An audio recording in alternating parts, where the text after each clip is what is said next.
screams in the night, Indian legends, miles of footprints, sightings. What are these elusive hominids that stalk the wilderness? Join us for eyewitness accounts, questions and answers, Bigfoot encounters of the past, and ongoing encounters in the present. Your host, two-time witness, field researcher for 43 years, William Jevning. Welcome to the mystery. Welcome to Creek Devil. Hello everyone, welcome to another edition of Creek Devil. We're speaking with Blake today. Blake, how you doing, my friend? Doing great, Will. How are you? I'm good. I'm off work, so it's a good thing. That is a good thing. Well, Tom, Brian, I don't know which one of you guys talked to Blake, but I'll let you guys kind of grab the microphone and run with the ball. Yeah, so Blake and I chatted, was it yesterday, Blake, or the day before? I think it was the day before. Day before. And Blake is, he was cooking barbecue ribs. And so, yes, I was. They were fantastic. Yeah. So, and you had a lot of activity. So I'm just going to hand the mic to you and kind of fill us in on the stuff that you've been running into. Okay. Well, I've seen, for sure, 3 of them. My first encounter was in McNabb, Arkansas, which is probably, I don't know, maybe an hour and a half away from me right now. And it was, I'm not sure, 2000, I don't know, 2009, 2010, somewhere around there. Tom, correct me if I'm wrong. Dates are pretty hard to recollect for me. Oh no, that's fine. I mean, that's close enough. That's good. Well, anyway, it was the day of my birthday, the day that I actually saw it. I was deer hunting that morning, and actually the first time I'd ever hunted by myself. I was a young kid back then. But anyway, shot at a doe that morning and made a clean miss. My dad came down there and we looked for it, didn't find any blood. And came back to the house, I'd say about, I don't know, 9:30, 10 o'clock, somewhere around in there. And I told my dad, I said, you know what? I'm going to grab my single-shot 20 gauge and I'm going to go walk down that creek bed and see if I can kill some squirrels. So I loaded up my vest, was squirrel shot, and proceeded to walk down this dry creek bed. And I'd probably been walking maybe an hour or so and kind of lost all sense of direction of where I was going. And I came to a spot in the creek where the canopy up overhead it got real thick where it kind of blocked out the sun. You know, it's kind of real dark in there. And I got to a point and I was watching the trees overhead and I thought I'd seen a squirrel jump a tree. And if you squirrel hunted, you know what I'm talking about. And so I thought I saw this squirrel jump a tree. So at this point, I'm about 10 yards away from where I'd seen the tree move. So I ease up to it, and I'm standing up underneath it. I don't see a squirrel, but about 10 seconds goes by, and I start hearing something on my right-hand side. And the creek bed that I was in, the sides of it were about 5.5, 4 foot tall, somewhere around in there. And I was standing in the middle of it. Well, this noise I was hearing on my right-hand side was real faint, but it was there. And I stood there and listened, and, you know, it kind of sounded similar to a squirrel bouncing in the leaves, but it sounded real, like I said, faint. And I stood there for what seemed like forever, but eventually it started sounding a lot heavier. And the closer it got, the more it sounded like a man. It sounded like he was dropping center blocks in the leaves every time it took a step. And it got closer and closer, and at this point I'm thinking, you know, maybe I'm on someone else's land. Did I walk too far? Is, you know, another deer hunter going to walk up on me, or another squirrel hunter? I had no idea. Well, this rocked on for what seemed like forever, and eventually the sound was, it was right there. And I was fully expecting to see a blaze orange hat top the crest of this creek bank, but I didn't. What I saw was a what I can only call as a Bigfoot. I mean, it topped the crest, and I could see from what I would guess from about the belly button region down, or region up, I'm sorry. And it was cold that morning. And when he topped the crest of it, he was looking left and right. And at that point, I don't even think he knew I was there. And of course, I was being quiet. And he, like I said, he was looking left and right. And every time he would turn his head, he wouldn't turn his head, he'd turn his torso. And when he did that, I could see the muscles underneath the hair, which wasn't as long as I would think. It was kind of short, actually. And you could see the muscles, flex every time he turned his torso, and every time he would do so, the steam, you could see it coming out of his nostrils. And he did this for, I think, 2 or 3 times, and I'm not sure if I crunched a leaf or I snapped a twig or what really happened, but I made some type of noise, and as soon as I did it, he locked right into me and stared me down, stared a hole through me. And at that point, I kind of blacked out a little bit. I'm not really sure if it was the fear aspect of it that took hold of me or what, but I took off running, and I ran probably about halfway back home, and I stopped to catch my breath because I was about to pass out. I was so scared and running so hard. And when I stopped, I could hear him on my left-hand side, which would be the side of the creek bank he was on. And he was booking it. He was moving. He was making sure he knew where I was and knew that I heard him. And, I picked up the pace, and I ran back all the way home, and I pretty much blew a hole through the door trying to get through it and locked the door behind me, and I was almost in tears. And me and my dad talked about it afterwards a couple of years later, and he eventually told me that there was a lot of stuff going on in that part of the that lower hand side of the state. Told me a couple stories about things he had seen around there, and I broke down and told him what happened to me, and we kind of swapped stories a little bit, and I finally came to terms with what I saw, was real, because for a long time you kind of try to push it out of your mind, but eventually you just got to accept it. But that was my first one. That was the first one I saw. Hey, Blake, was that in Arkansas, or is that Louisiana? Yeah, that was in South Arkansas. Oh, okay, gotcha. Yeah, that was right down the road from Fouke, actually.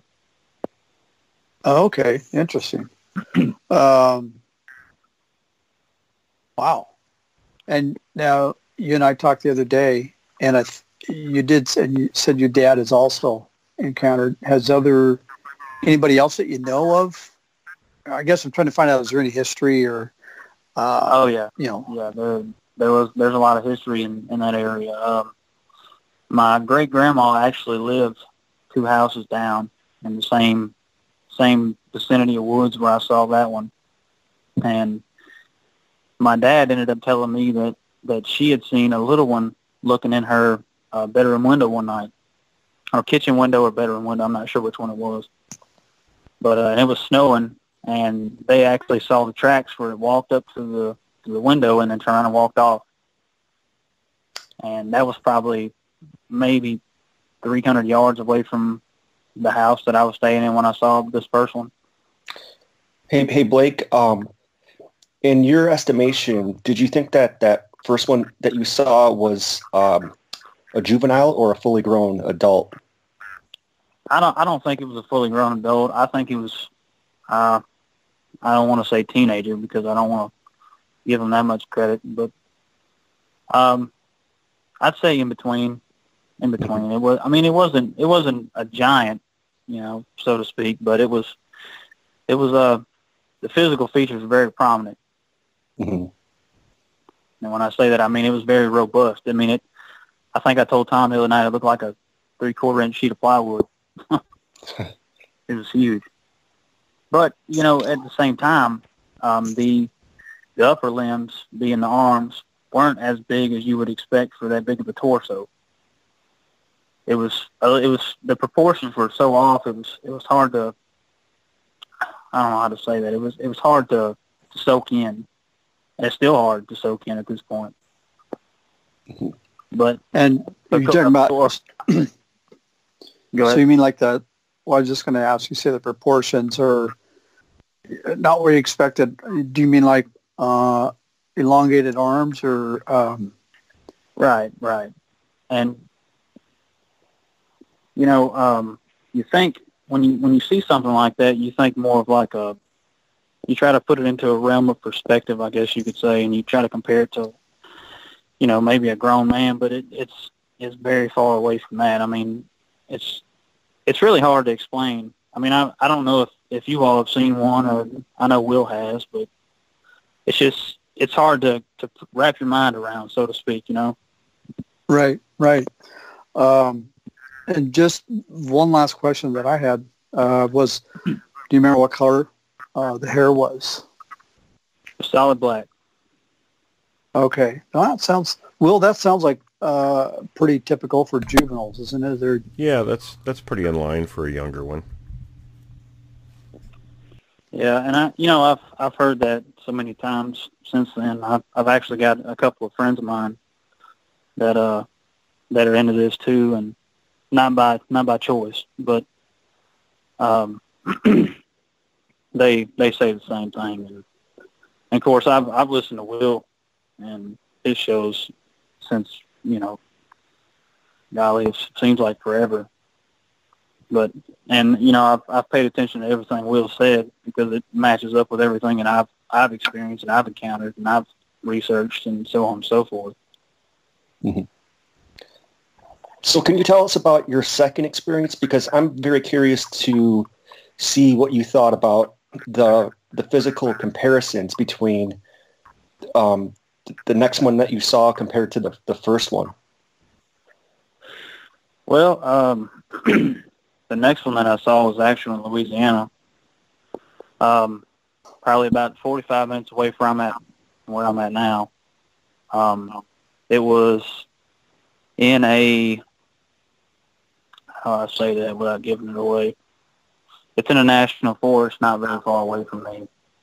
Mm-hmm. And my cousin actually owns 20 acres of private property inside the national forest, which is very good for deer hunting. And I'm trying to remember the year. I'm not sure. Anyway, we were getting ready for the upcoming deer season, which around here starts gun season starts late October.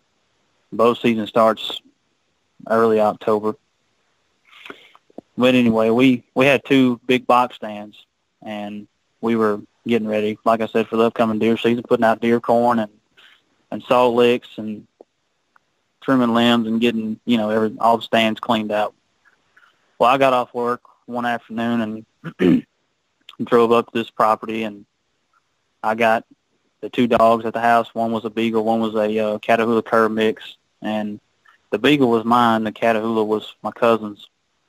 And I grabbed my 45 and stuck it on my hip and loaded them up in the truck, and we drove down to the deer stand, and I let them out, and I'm trimming limbs through there and, checking shooting lanes and so on and so forth. And to add into this story, in front of this stand was pretty much like a berry farm. We had muscadines, blackberry bushes, some other fruit trees that I'm not familiar with. I'm sure if I'd asked, I'd know. But anyway, the deer had plenty of food right there in front of the stand. I mean, the corn was kind of pointless, but it eased my mind a little bit. Mm-hmm. But anyway, so I let the dogs out of the truck, and I'm about 10 yards away from the stand closest to the creek. And I'm trimming limbs, going through there, looking back at the stand, and I'm looking in the woods, seeing where the deer lanes are. And I guess about, 20 minutes goes by, and I'm steadily trimming limbs all the way to the creek. And I just happened to look off in the woods, and it was pretty open. It wasn't like a flat open, but, it was, you could see pretty good for about 50, 60 yards. And so I look in there, and I see this stump that I'd never noticed before. And, of course, I'd been all over those woods at this point. And I didn't pay any attention to it, and I kept on doing what I was doing. And I kept getting this feeling like I was being watched, and I'm sure all of you have felt the same thing.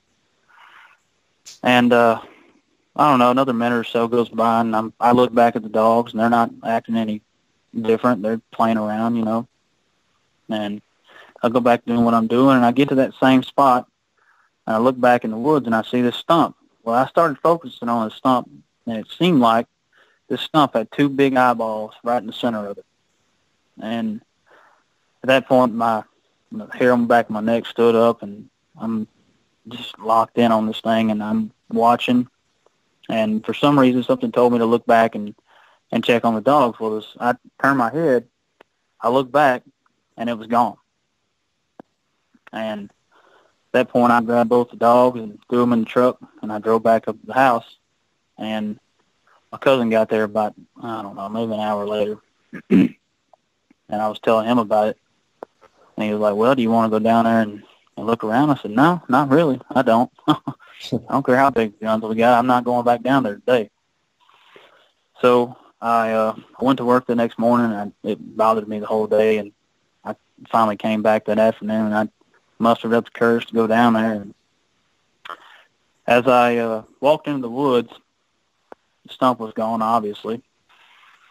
And I didn't know it, but the creek ran at a straight and then turned at like a 45 right there where this thing was.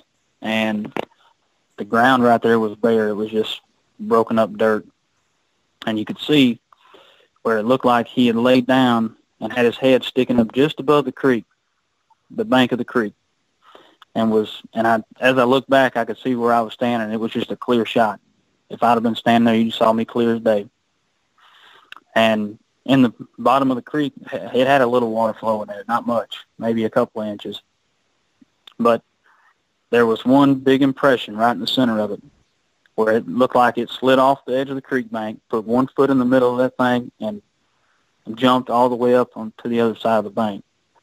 And so I climbed the other side of the bank, and I looked, and on that other side, it was nothing but small pines. And, if there's a bunch of pine needles on the ground, you're not going to make a lot of noise when you're running through there.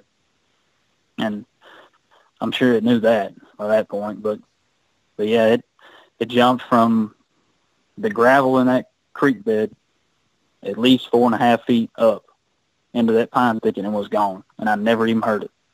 Never heard a sound. I was just going to ask, and was this one the same color? Was it jet black as well as the first one? No, actually this wasn't. It was more of a, how do I say that? Are you familiar with Spanish moss? No, not offhand. On cypress trees? So kind of like it's like a light gray color. Oh, okay. But it had it was a light gray kind of mixed with a little bit of black, but it wasn't solid gray, you know what I mean?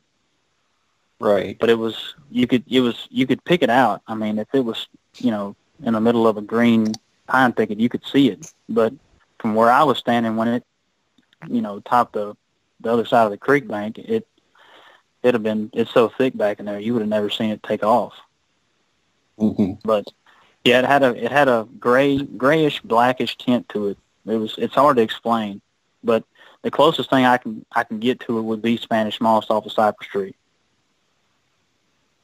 And actually another question too, not just with this one, but also the first one. Did they have cone-shaped heads? Did you see? The second one did, definitely. The first one that I saw didn't. It had kind of a more blocky head. Well, I say blocky.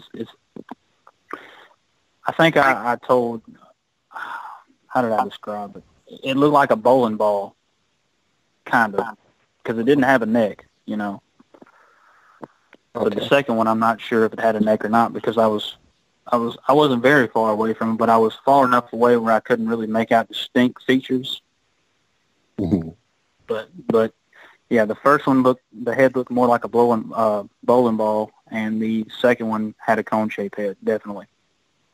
You know, that second one, Blake, so he must have been absolutely perfectly still watching you for you to, you know, to think it was a stump. Yeah, I've heard that before. Will, have you heard that where these things are just absolute like statue-like? Yes. On occasion, sure. Especially, yeah, it depends what they're doing, of course. But, you know, if you were to happen to catch one, you know, hunting or doing whatever they're doing, they were going to probably stand still just to see what you're doing, see if you're going to leave, you know, so they can continue. It's kind of hard telling. You really have to know what they're doing in the area. But, yeah, occasionally, sure, they'll stand completely still. And Will, just to kind of add to that, too, I presume that the farther that you're away, the more likely they are to be still, because if you're at a further distance and they're trying not to be seen, they're probably aware that if you're looking in that direction and you see movement, then you know that something's there. But if they're like dead still, then they could easily be confused for, you know, something else, like even a tree or a stump in this case.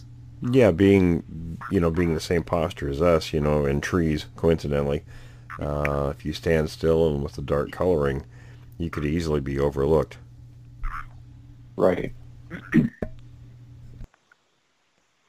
Yeah, Okay. that seems like a real good strategy for these things. And I you know, makes you wonder how many times people have walked right by one of these things and never even knew. It could have been, you know, maybe 20, 30 yards away and you wouldn't know it. It could be many times, sure. Well, go ahead, Brian. I'm sorry. Oh, no, I was just going to say, and why don't you tell us about the third one that you saw, and how did that one? Actually, there was some other stuff that happened in between the second one and third one, because the second and third encounters weren't very far apart. They were actually pretty close. The third one I saw was actually on the same property, but there's some other things that happened to me that I came to know later was, you know, that's what they do. But here's what happened. Probably, I'm not sure, maybe a month after this second encounter happened. It was cold. It was late one night, and I slept in the bed that was closest to the tree line where I'd seen that second one, and the window faced that tree line also. And this house was old. It was built in the 1800s. Very nice house, though. Very well built. So I'm laying there in bed one night, and it's probably midnight or 1 o'clock, and the moon was real bright, and we had these the curtains over the window, but the moon was so bright, the tree outside was casting a shadow on the windowsill. So I'm laying there in bed, and I couldn't sleep, and I just rolled over, and I was laying there thinking about everything, and all of a sudden I heard this scratching noise sounded like, and it sounded like it was right outside the window on the outside of the house. And I laid there, and I thought maybe a raccoon was moving around out there or something else. But about 10 minutes or so goes by this, and it was off and on in intervals. And I laid there and just listened. And probably about, 10 minutes goes by, and I heard what sounded like a cat, but it was like a low guttural sound, and it sounded like it was trying to imitate a cat. And at this point, as soon as I heard it, I was completely terrified, because earlier that day I'd been walking around the house, playing with the cat, and I was making a meow sound. And as soon as I heard it, it clicked in my head, and I was like, oh, my God. This is really happening. And it did it for, God, it seemed like, I don't know, 30 minutes. And it was just, like I said, off and on in intervals. And I laid there and listened to it for, God, it felt like forever. And it was just, that was a really, really strange thing to hear. And so the next morning, this rocked on till probably 3 in the morning. But anyway, the next morning I get up and I walked outside, and right outside the front door, we had a dog food trough. It was built like a little tin can box, had a lid on it. And when it was full of food, it weighed probably 20 pounds. And as soon as I opened up the door, this dog food box was sitting in the middle of the yard with a lid open, and it looked like somebody had took 2 big hands and stuck in there and scooped out dog food, sitting in the middle of the yard. Oh. And somebody tried to tell me that it was a raccoon or something, picked it up and moved it, and I said no. A raccoon would have knocked it over, and food would have been all over the yard. Blake, I don't disturb you here, but I wanted to break in real quick. I have some photos from a lady in, I want to say Oklahoma, hope I got that correct, who had a very similar kind of a thing happen. She had some, what looked like 5-gallon buckets with the lids sealed on them, and there was food garbage in them sitting outside of her house. And one day these buckets were taken, quite a ways out into the yard, the lids removed. That weren't just sitting there, they were sealed. The contents apparently eaten, and you can see big finger marks on each side of the inside of the buckets. So that's a very similar kind of thing I've seen before. Wow. But yeah, and the really weird thing about it is there was a live oak tree out in the front yard, big giant live oak tree. And we looked, of course, all around that driveway was sand. Almost all the way up to the porch was sand. But there was a little patch of bahia grass that was real thick right in the front of the porch. And we looked for tracks forever, or I did. Of course, I didn't really want to tell anybody else what I thought it was, but I was pretty confident I knew what it was. But I looked for tracks forever and never found the first track. And the only thing I can think of is that thing snuck around the edge of the house where there was grass and didn't step in that sand, because the dog food was sitting in the grass where in the canister or the container. And it blew my mind at how smart they had to have been to do that. But man, it was that was very, very strange. From going from the noises the night before and then waking up to that was weird. Yeah, now, Blake, now are you aware of the because I'm sure you said that you listened to Will before. Are you aware of that there's 4 types of these creatures? Have you heard that before? I don't believe I'm familiar with that. Okay, just because I know that you said that these last encounters that you had were in a different location. I mean, probably not too far away from Arkansas, from the southern Arkansas incident, and the 4 types can really pop up anywhere in the country. So they're not necessarily confined to one specific area, but in general, we do find, or we do hear about certain parts of the country having like predominantly one type, than other part of the country that has sightings of the other type. So it kind of just makes me wonder, because you said that the first one and the second one looked different, if they were actually 2 different types of these. Okay, yeah, I understand what you're saying. I didn't get you for a second, but I got you now. Yeah, I do agree with that. There definitely are different types, and I'm not sure what it's classified as. The first type that I saw, I don't know it offhand, but Yeah, they were two different looking creatures, definitely. And yes, I agree with that. There's very different variations in them sometimes, and sometimes they'll be. Well, I'm not going to go into that, but yeah, I agree with you. They're definitely and especially when you talked about the two different colors. And also, you said that the first one had like kind of a bowling ball shaped head, whereas the next one had more of a cone shaped head. So Will, just to, if you want to jump in here real quick, do you which type do you think that Blake is referring to in his description of the first one and also the next one? Well, there are a couple of things to keep in mind. Typically, in the southern part of the country, it's the type 2s that are in that region. The other thing to remember is there's going to be variation within a species, so it might not necessarily be a different type from one sighting to the next. They might just be very different variations, just like there are with people, you know. Yeah. And that goes to head shape and all kinds of things. Yeah. Hey, now, Blake, here's another question, too, because you said that somebody that you talked to, when you were hearing those cat-like sounds and the scratching and everything, and I think you said that one of the neighbors said, hey, it might be just a raccoon or something. Did anybody else in that area, not that particular person, but anybody else, did you ever hear of any other activity in that area?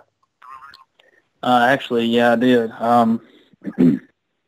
I was actually this story happened before I even saw the second one. I was at a feed store probably about a month before that second one that I saw.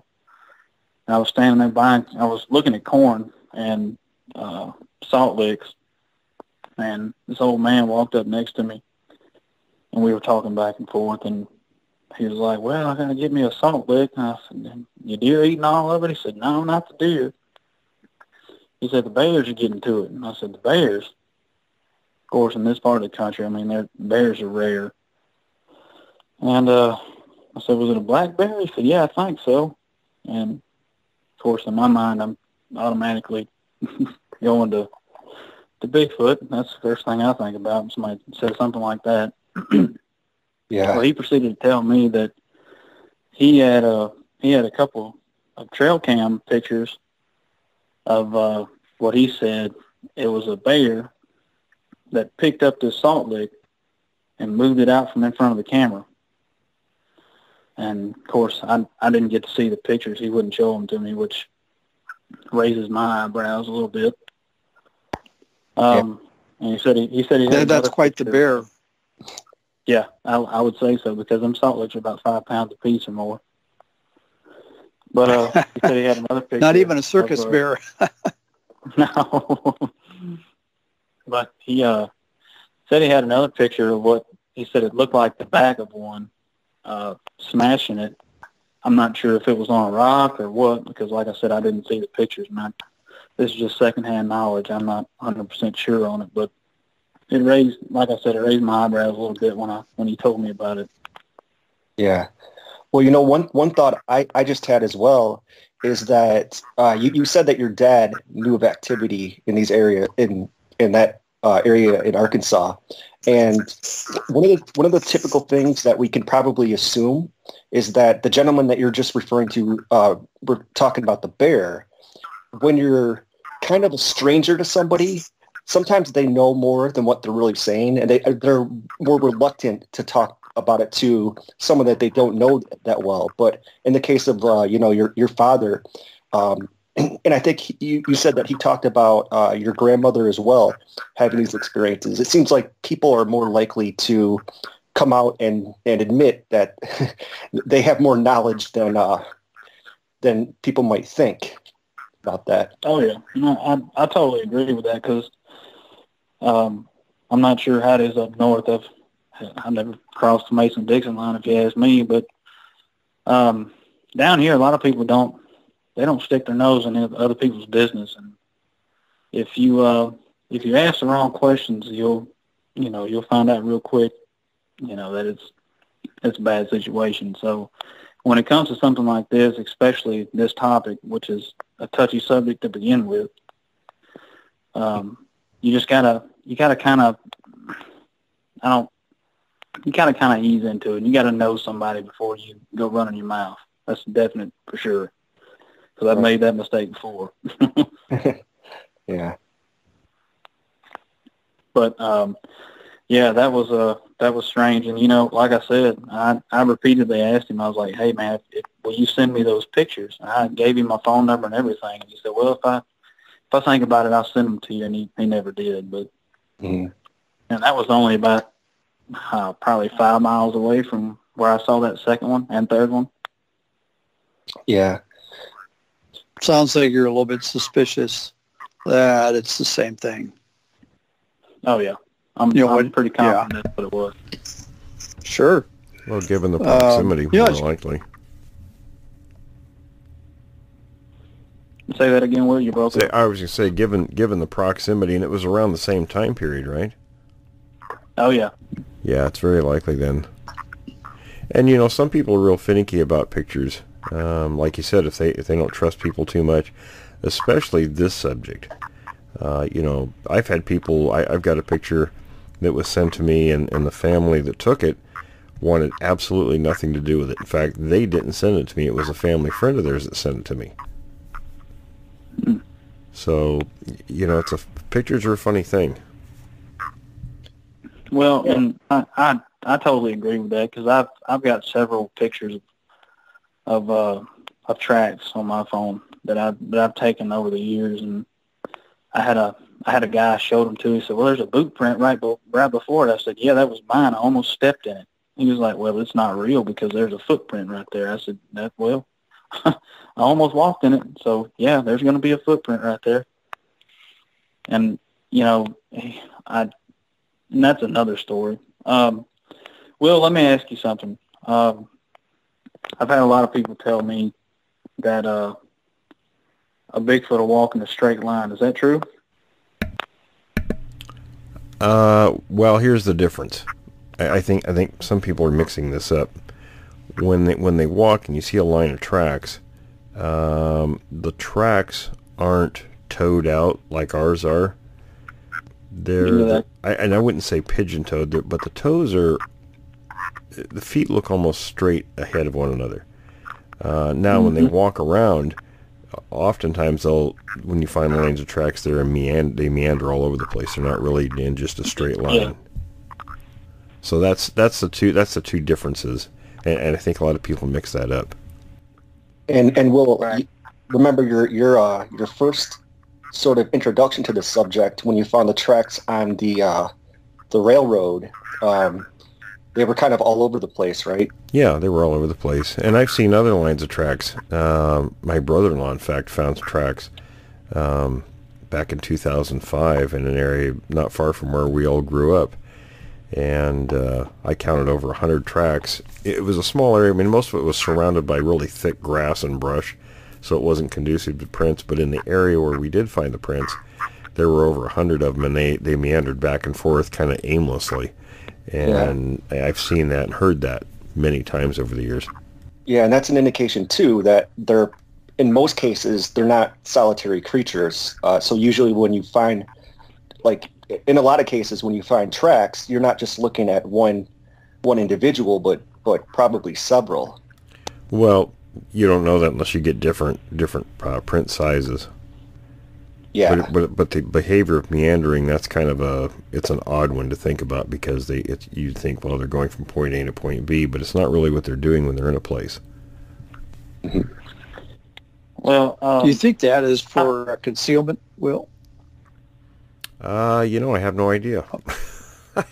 I don't think so. Okay. This particular line of tracks I was telling you about in 2005 was in an open area, surrounded by trees. So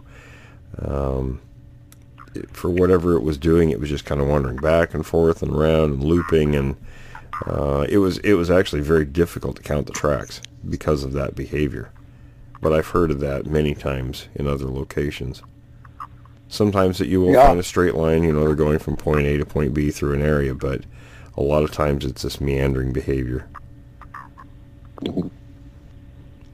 Well, I can shed a little bit of light on that from what I've seen and what I've found and what I've been told. Yes, they do meander around a lot.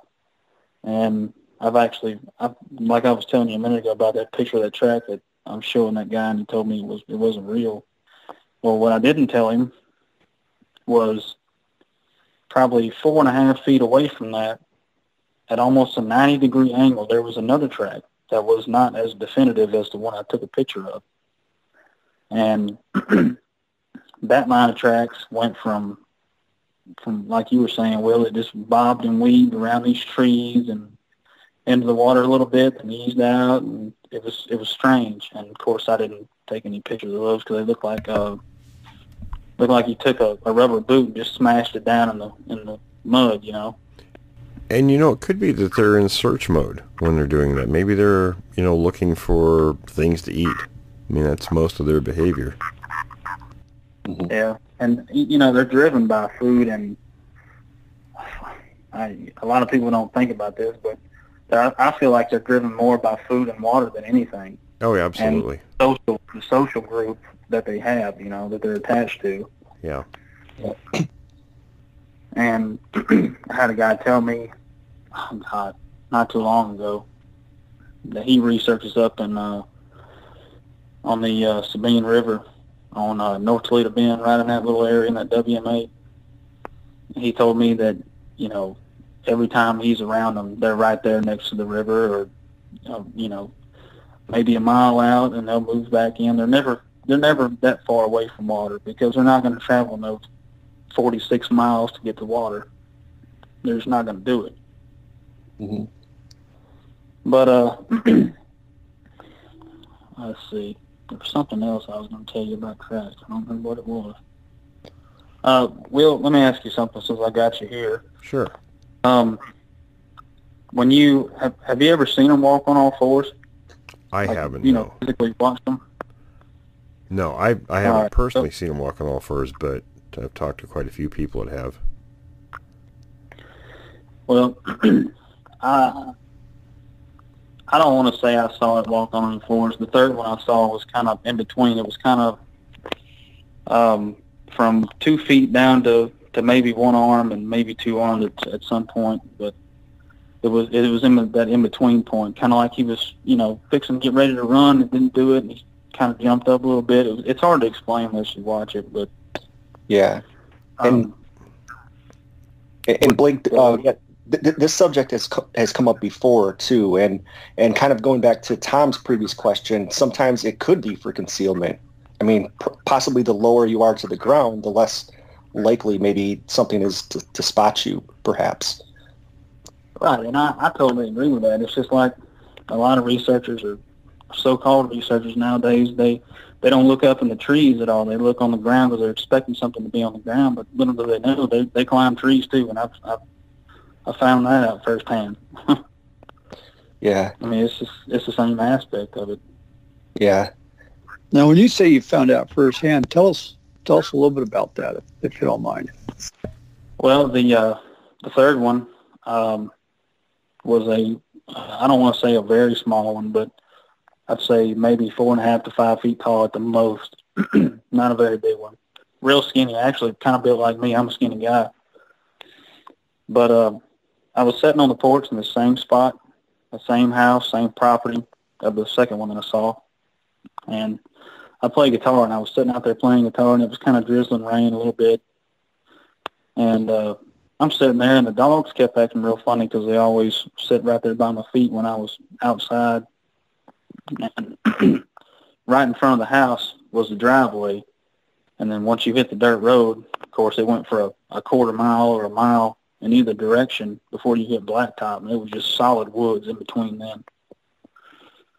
And there was a real thin strip of timber on the edge of the dirt road closest to the house. And I was, sitting there picking along on the guitar, and I looked down, and I saw my dog was looking at the driveway, so automatically I look up, and I saw what looked like it almost, it's the best I can describe it, looked like a little chimpanzee. And It went from the biggest pine tree in the line of trees to I guess you can call it the second biggest pine tree, and it grabbed it and just hung on to it. And when I say hang on, I mean like with two arms, and I could see them wrapped around this tree. And it would ease its head out one way and stick it back in real fast. And it almost looked like I don't want to say, the closest I can describe it would be a crackhead when they ease out and move back in, ease out and move back in. And he would do this 2 or 3 times on either side. And I'm only like 60, 70 yards away from this at this point, and the dogs would not get up and go over there for nothing. They were looking right at it. And so I sat there and I watched, and I eased the guitar down on the carport there, and I eased over to grab my phone. I was fixing to record it, and as soon as I moved my hand to reach for my phone, it jumped, and it's almost like it's hard to explain.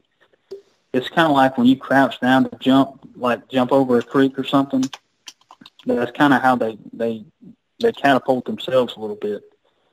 And when it did it, it jumped, and in midair it grabbed another tree and swung around and jumped again. And it blew my mind that I was sitting there watching this.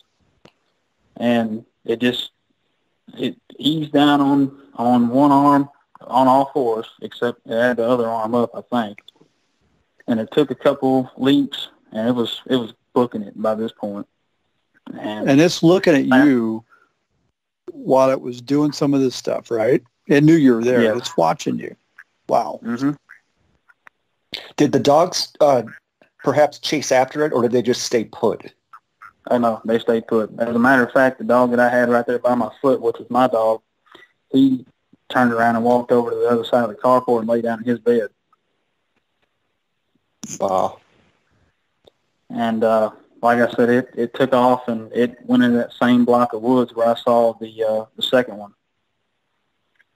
So I'm pretty confident there was I don't want to say a large group, but I'm sure there was 4 to 6 of them at least around that area, because we had so much food, and of course you're in a national forest, and we had the private property right there, so the deer flocked there during the gun season and deer season in general, because they know they're not going to get shot, because it was probably, I don't know, 5 years ago that we shot a deer out there. And when did this happen with the with this little Bigfoot? It was, I'm trying to guess. It was probably maybe 3 months after I saw that second one. And okay. This was like, oh God, I'm trying to remember to be exact. Probably. Well, that's all right. I mean, I didn't need you to pin it down exactly. I was just curious if this is a recent event. So this is a little while ago. Right. And did you get any other activity after that? And I don't just mean sightings, but I mean, like, did you ever hear any screams or find any prints after this? Oh, yeah. Yes, I did. Right after this, the following summer, we were out there, and I'd since moved away from there, and I'd moved back to where I live now. And I went back out there for a weekend just to visit with everyone, and it ended up just being me and my cousin there, and we were the only people there. And he was building his shop down there in one of the pastures, and I drove my truck, and he drove his truck, and we just drove down in the pasture and lit a small fire, and we were talking back and forth, and I was, talking about work and deer hunting and bass fishing and so on and so forth. And it come about, I don't know, maybe 1 o'clock. And everything got real quiet. And I mentioned to him, I said, it's real quiet out here. I mean, you didn't even hear any crickets. We were in the middle of a field. And, of course, we were surrounded by woods, thick woods. And I don't know, maybe 2 or 3 minutes goes by, and we heard a scream. And I mentioned before I play guitar, and I've been around a lot of kick drums and a lot of bass drums. And when that thing screamed, it was probably only about 100 yards away from us inside of the woods, inside the thicket. And me and him both could feel it in our chest. It was almost like it rattled you a little bit, but, you know, not physically, but I mean, it felt like it just resonated. Mm-hmm. And we jumped back in the truck and ran back up the house and locked all the doors, grabbed all the guns, and we stayed up the whole night. And that's when he finally believed everything I was telling him. Yeah. Hey, I have another question too. Not just with this sighting, but with all of the activity that you've encountered. What time of day were these at? Were they mostly during the night or? Well, no. The first one that I ever saw was probably, I don't know, between 9 a.m. in the morning and 10:30 to 11 o'clock, and then the second one was probably well after 4 p.m. because I didn't get off till 4 o'clock in them days. And the third one was probably midday, around 12 to 1 o'clock. Okay, so in other words, it wasn't dark out, so you got a pretty good look at all of these creatures. Oh, well, right. Well, the first one, yeah, I forgot to mention beforehand. The first one, I actually didn't even see his face. I mean, it was, I don't want to say it was covered with, it had a bunch of leaves and stuff up in the head region. And if I remember correctly, it had a bunch of pine needles stuck around his legs and stuff, almost like it'd been laying down in a bunch of pine needles. And the head, it looked like, it's kind of hard to explain. It's like you take a mop and you turn it upside down and you cut about halfway up in the middle of it. And you got strands on the left, strands on the right, and an opening kind of in the middle, but there's still a couple strands hanging in the middle. That's exactly what the first one looked like. And I'm not sure if I told Tom this the other night or not, but you could see a nose sticking out underneath the hair that hung down over its face, and the nose kind of looked like my nose. But if you take my nose and punch it 4 or 5 times and break it, that's kind of what it looked like. Not really flat, but it still had a point to it. But it was, you know, smushed down a little bit and slightly predominant. Mm-hmm. And the second one that I saw, I found a picture on the internet that is almost identical, besides the hair color, to what the face looked like. And I can send that to y'all if I need to. I got it saved on my phone. Yeah, so we'd love to see it. So this one that had the nose kind of poking out, maybe I missed it. Did you say you could also see some of the face? And if so, what color was the face? I really didn't. I didn't really get a good look at the face. Of course, that encounter was probably one of the scariest that I've been in touch with. But if I remember correctly, the face had more of the bits and pieces that I did see. I feel like it had more of a charcoal tint to it, like an ashy color, but just a little bit dark. It's like when you start your barbecue grill and you light it and you let it set for 4 or 5 minutes and it's starting to burn down a little bit. It's that color. It's kind of what it seemed like. Of course, that was a long time ago, you know. Right. No, that's interesting.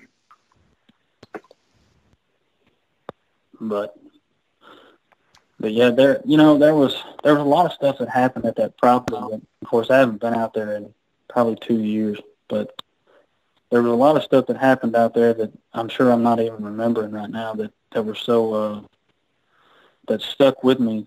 And of course, there's another one I can relay real quick. At that house, if you come out of the back door and you walk out, they had a wraparound porch. And like I said, it's surrounded by woods. And if you walk out the back door and you look directly to your left, there's a blackberry patch. I mean, it's huge. I mean, it's probably 4.5, 5 foot tall. In some parts, it's taller than that. But I walked out there one morning. It was cold, real cold. And the vines had all died down, you know. And I meandered my way through there. I was actually going to the shop. It had just been built. And I saw this patch. It looked like it had been pushed over. So I walked over there to it, and I kind of stood where it had been pushed over, and I looked back at the house. I mean, and where I was standing, and of course there was a bunch of limbs that hung over right there in the middle of it. But from where I was standing, I could see that house perfectly clear. And I kept thinking to myself, during the summer months or whenever the blackberries come into bloom, this patch is real thick, and it's quite a bit taller than I am. And I kept thinking to myself, I wonder if they were standing right here at some point just watching us. And I think that bothered me more than anything. It's the fact that, when they can see you but you can't see them, that's what'll get to you 100% all the way. Yeah. And with all your encounters, they were all in places where there were, like you said, lots of water and lots of animals, in particular deer, correct? Oh yeah. Every place that I've seen them, there's been an abundance of wild game. I mean, predominantly deer. Some hogs. I've heard people tell me that they'll climb trees and pull baby squirrels out of the nest and so on and so forth. I don't know if that's true or not. I've never seen them do it. One of the researchers that I'm real good friends with, I won't say his name, but he's actually told me that he's caught one up in a tree, pulling squirrels out of the nest and knocking them down and running down there and grabbing them.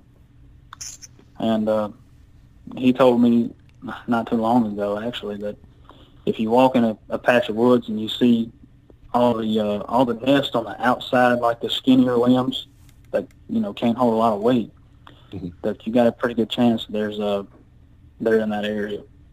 Mm-hmm. Fellas, I hate to say this, but we're running out of time. I always hate to say that when we're doing this because it's usually very interesting. Blake, very fascinating stuff. Any final questions, fellas? Yeah, I just have one, or not a question, but just a comment on what you were just talking about with squirrels. And Will, you can maybe briefly comment on this as well. And Blake, I think you said pretty much, or Will said that they're pretty much hunting all the time. And I think that we think of them a lot of times as hunting mainly deer, but pretty much when they're hungry and they need a certain amount of calories, they will pretty much eat anything that any live animal basically that they can catch, including fish and, like you just said, hogs and of course deer and others as well. So very interesting. And Blake, I just want to comment. That friend of yours that said that if you see a bunch of, now if I understand correctly, you said you see a bunch of limbs on the ground where these things have broken them while they're climbing. Is that kind of accurate, what he said? Well, no, really what I meant was if you walk, like I said, if you walk into like a big area of timber, and you see all the squirrel nests, I mean, they're hard to miss. But if you see them out on the skinnier limbs, where they can't hold a lot of weight. Of course, we all know that these things can get real heavy. But if you see them pushed out on the outer edges of the tree limbs, that usually means that you've got these things in the area. Of course, like I said, I don't know if that's true or not because I haven't really paid a lot of attention to it. But I mean, it does make sense. Yeah. Okay. So he's. Go ahead, Will. Well, I was just going to say, so what he's saying then is the squirrels are reacting to these things being in the area. They're just trying to build their nest out of reach, so to speak. Exactly. That's what I got. Okay. Gotcha. Okay. Blake, do you have any final thoughts or questions? No. I've had a great time, guys. Well, listen, keep in touch with us. There's a lot of interesting stuff going on there. And especially, the part of the country you're in, we just interviewed Pamela Pierce, who's the daughter of Charles Pierce, who created the Legend of Boggy Creek. And we're going to have that. Of course, by the time this show airs, that one will already been out. So we're actually doing some interviews with a number of people from that part of the country, folks. So and I just think a lot of it hasn't been talked about, on larger forums. So it's pretty interesting, very interesting, Blake. Thanks for coming on. No problem, Will. I enjoy it, guys. Yeah, like I said, keep thanks a bunch, Blake. Yeah. All right, fellas. Well, that wraps up this segment. We're going to take a short break and stay tuned for the Q&A segment.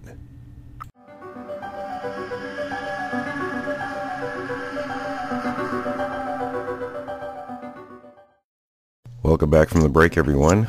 Brian isn't with us for this segment. He's in Michigan with family for the holidays, so we have our good friend Tony, who is an attorney and currently a judge, joining us today. Fellas, how are we doing this morning? Doing fine. Very good, thank you. Well, Tom, I know you have a ton of questions, and Tony, just jump right in there. Go ahead and kick it off, Tom. All right. So I got a question for Tony, and I'll just this is going to be kind of a shot over the bow for the debunkers and the scoffers out there, and I think there's amateur debunkers, but I think there's also a category of professional debunkers. So here we go. So, Your Honor, if it would please the court, I would like to ask if to prove a negative, to prove that they don't exist. There's a term that I've heard that is a lack of evidence is not evidence of lack. Could it be argued that, well, I've never seen one of these things. I've been in Alaska my whole life. I've been in Oregon. I've been in areas where these things are. I work in the woods. I've never seen one. Could it be argued that that's sufficient evidence to prove they don't exist? No, I don't think that is sufficient. Not in. Let's back up.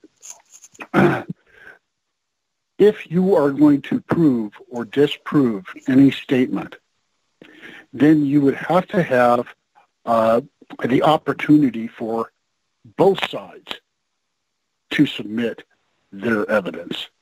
So you would never be in a situation where you have one person who says, I've never seen them, therefore they don't exist. You would always have someone there to say, well, we have a couple of thousand people who are eyewitnesses and who have. And it's that weight that you would give to those two particular individuals. What does one have to offer and the other? The individual that says, I've never seen him, isn't bringing too much to the table. I have a friend who was a videographer, and he did hunting, fishing shows everywhere. And I happened to mention to him Will's new book, and he went off. And he said just exactly the same thing you did. I have fished, I have hunted, I have taken photography, I have made movies in Canada, and he went on, and he said, I've never seen anything like it. Well, to me, that's a de minimis argument. I don't think that holds any water. Even if we didn't have all of the eyewitnesses, take a trip down Highway 200, which runs right through my town. And on either side, north or south, there are thousands and thousands and thousands of acres of dark, dark timber, as far as you can see. And every time I drive by, I look at all that and I say, there are so many places for these creatures to just go to and never, ever be seen. So that argument has never held much water.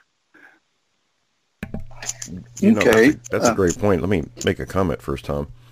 I know I worked in Mount St. Helens area for over a decade, and we had an event in 1992, and there were a lot of people that came there. And, lots of folks come up and ask questions, and we discuss things. one guy came up and he says, "Oh yeah, I'm from this area. I've lived here my whole life." He says, "I'm 50 some years old. Never seen anything. I know this area like the back of my hand. Been over every inch of it." So I said, "Okay." Well, I had a topographic map set up of that particular area. I said, "Show me on the map with your finger all the places you've been." And what he did is he drew his finger on all the roads.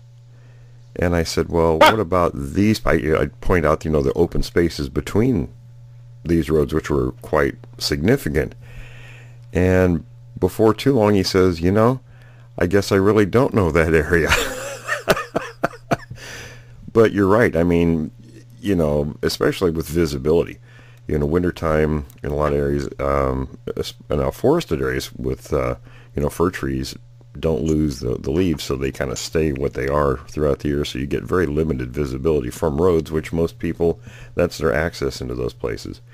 If they hunt, unfortunately, most people aren't going off roads, and then you get a creature that doesn't particularly like human contact anyway, so they can avoid those people quite easily. So you're right. If they don't see something, that doesn't lend much to the argument. And they're much more adept at getting into areas that are totally inaccessible by humans. Yes. They straight up cliffs and into inaccessible areas, nobody can get there. Yeah, you have to have a helicopter to get there. They're very well adapted to their areas. Yeah, and what I was going to say is, this is kind of a oversimplistic analogy, but, I personally, I've never seen a murder in my life.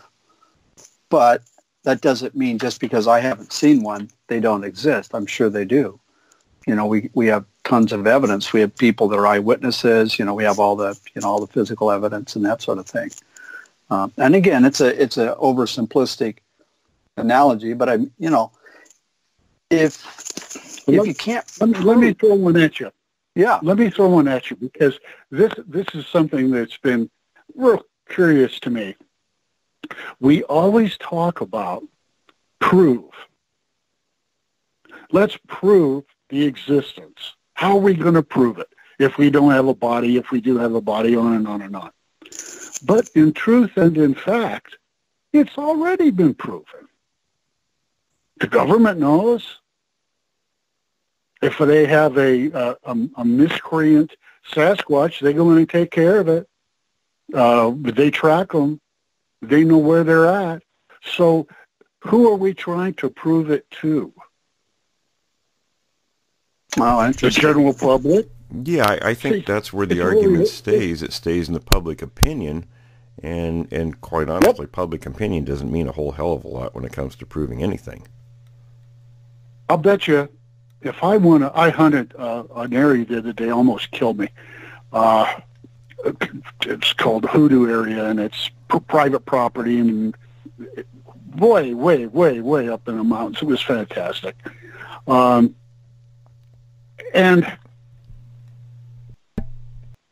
where was I going with that?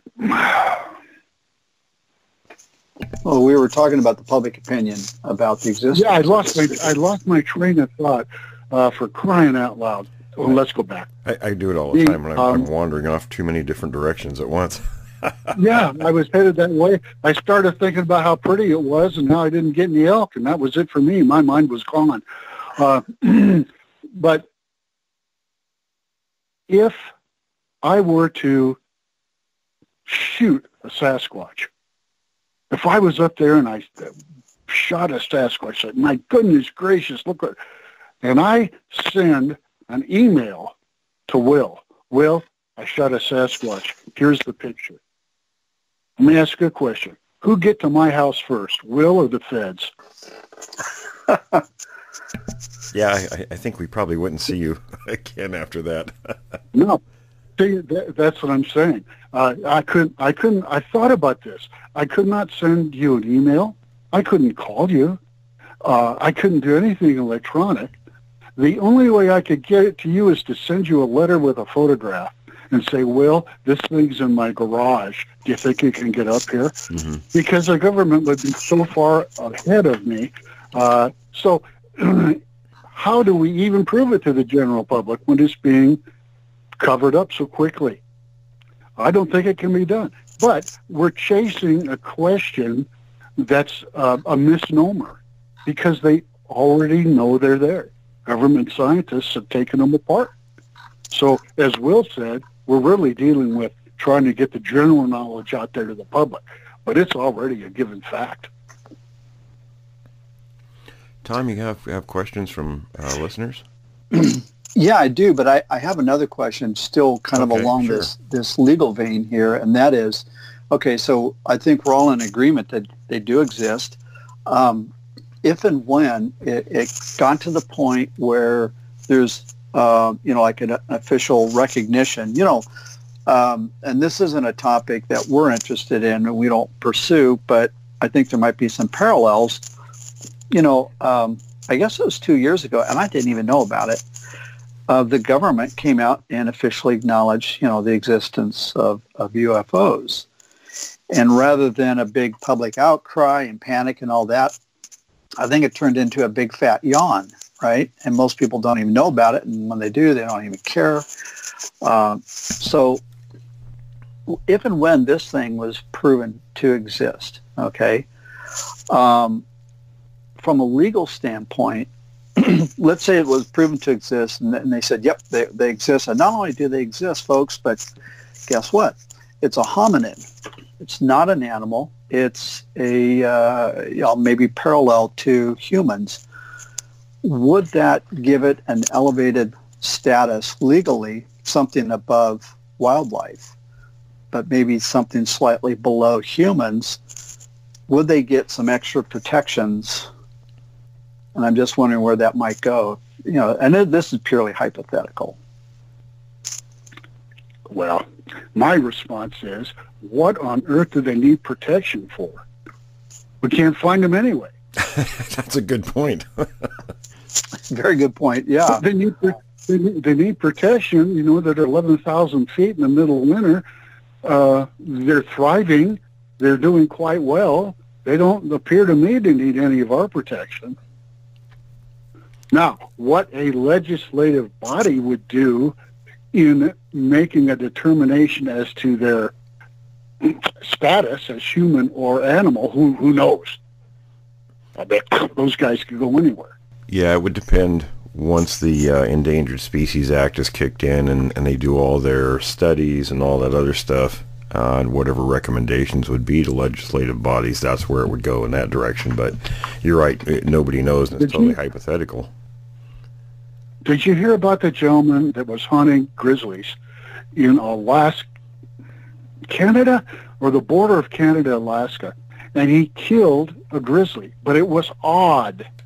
There was something odd about the bear. And what they determined was that it was a cross between a grizzly and a polar bear. I heard about that. And they cited the guy.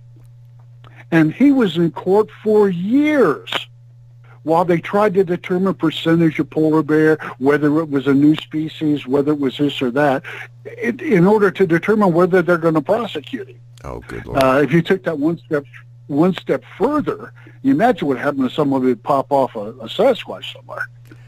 That could be a problem. And whether it's not just is it a grizzly or is it a polar bear, but is it human? How much? And DNA, and where is it traced to?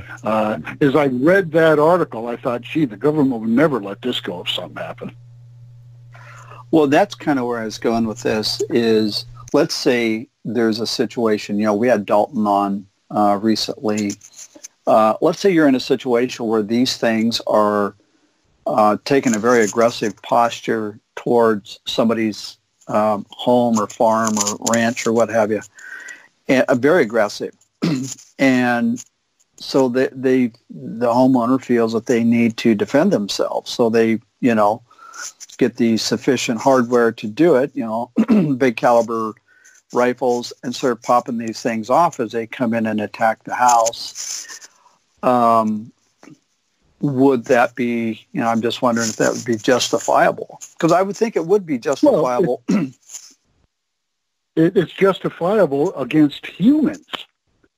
Certainly it would be justifiable against a creature. If you had a banker gang that came in and assaulted your property, you'd kill every one of them. So I don't see that would put a different twist on it at all. Yeah. Okay. And I was thinking, and again, if we're just going to go down this hypothetical road, if these creatures are a hominid and it's determined that they have a set of rules that they abide by, and we can somehow interpret or decipher those rules, okay, that would almost be like a legal system that they have. And then if we were to acknowledge that, and again, this is just kind of how my brain works. Back in the day, the Danes, in England, you had the Dane law. You're in the same geographical island, right? Part of the island is ruled by Dane law. Part of it is ruled by, I would imagine, English law. And things that were considered an offense in the Danish community may not be so in the English community, and vice versa. And I think kind of a similar thing happened here in North America. With the colonies, you had colonial law, and then you had the pre-existing law of whatever the community was. So almost like I think the term is a pluralistic legal system. Just wondering if you think that a situation could exist where if we can decipher their system of rules, if there could be a pluralistic legal system. And it's a weird question. I'll be the first to admit it. Hey, look out the window, Tom. Do you see any men with white coats coming to get you? I do. Actually, there's a truck out there. Okay. With rubber lining, no doubt. Yes. Yeah, rubber walls in the van. All right. You'd be dealing with creatures that have such a high degree of sophistication that's beyond imagination at this point. Yeah. I suppose all animals have their own hierarchy. I'd get a big laugh. I better not go there. If you walked into the jungle and tried to take a baby gorilla from its mom, you'd have a big problem. So there are these quote rules, but if it was elevated to a law, I could go somewhere, but if I did it, I'd blow this whole conversation out of the water. Let's not do that. Yeah, that's one of those things. It would be, if that was established, it would be determined, and we're talking way down the road, long past all of us. Like I said, it was just, so there you go. that was a hypothetical question that really doesn't have an answer. Will, do you totally disregard any position that Sasquatch or cryptids like that are coming in from another dimension or another portal? Yeah, I don't buy that at all.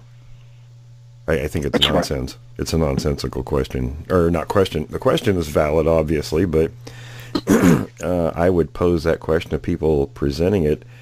Name one other creature on the planet that is in such a position. There's too much showing that they're a natural part of the planet.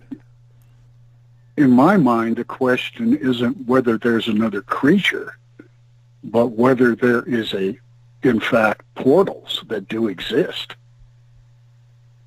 Whether there is a different set of rules in physics where portals open and things move in and out. And now, if you take that basic question and answer it in the affirmative, then anything could move in and out. But right. I just wonder where you were coming from, because you're really level-headed when it comes to this. You don't do any of this woo-woo stuff or flashing lights, and I just wondered where you were at with that. I'm a pretty nuts guy. I don't. You are. I don't see any evidence for anything like that. I mean, these things. Interesting. Oh, go ahead, Tony. An interesting sidelight was that. Have you heard of the Skinwalker Ranch in Utah? Yes.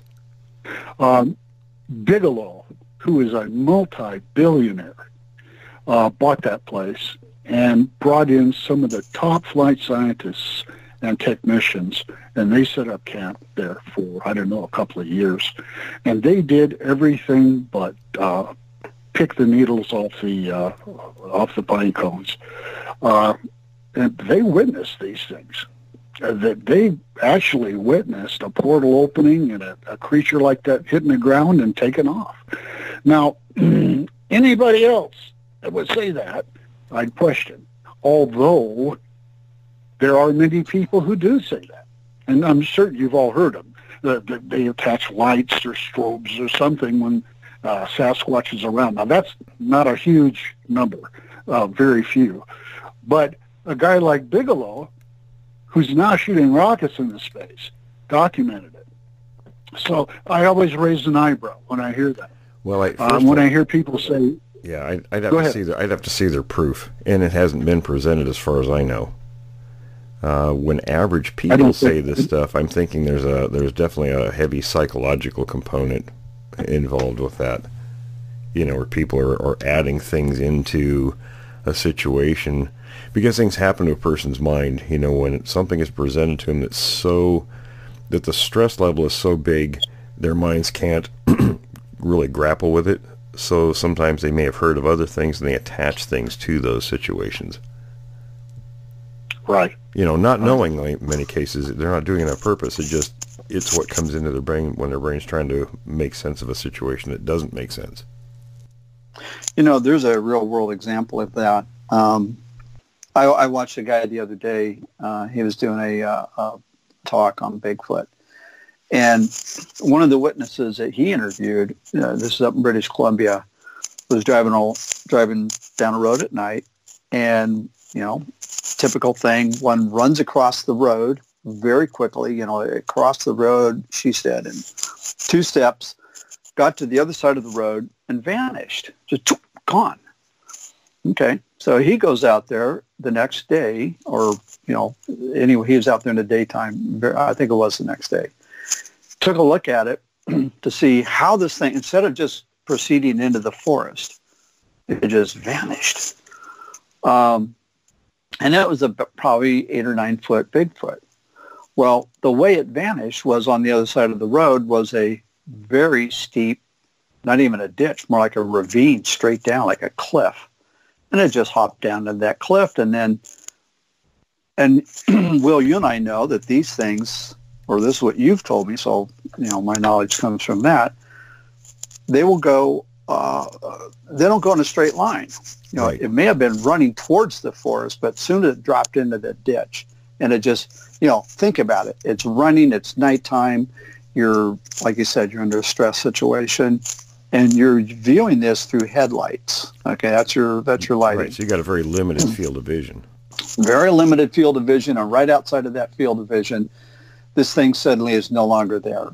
And that's why, So there's one example of a portal.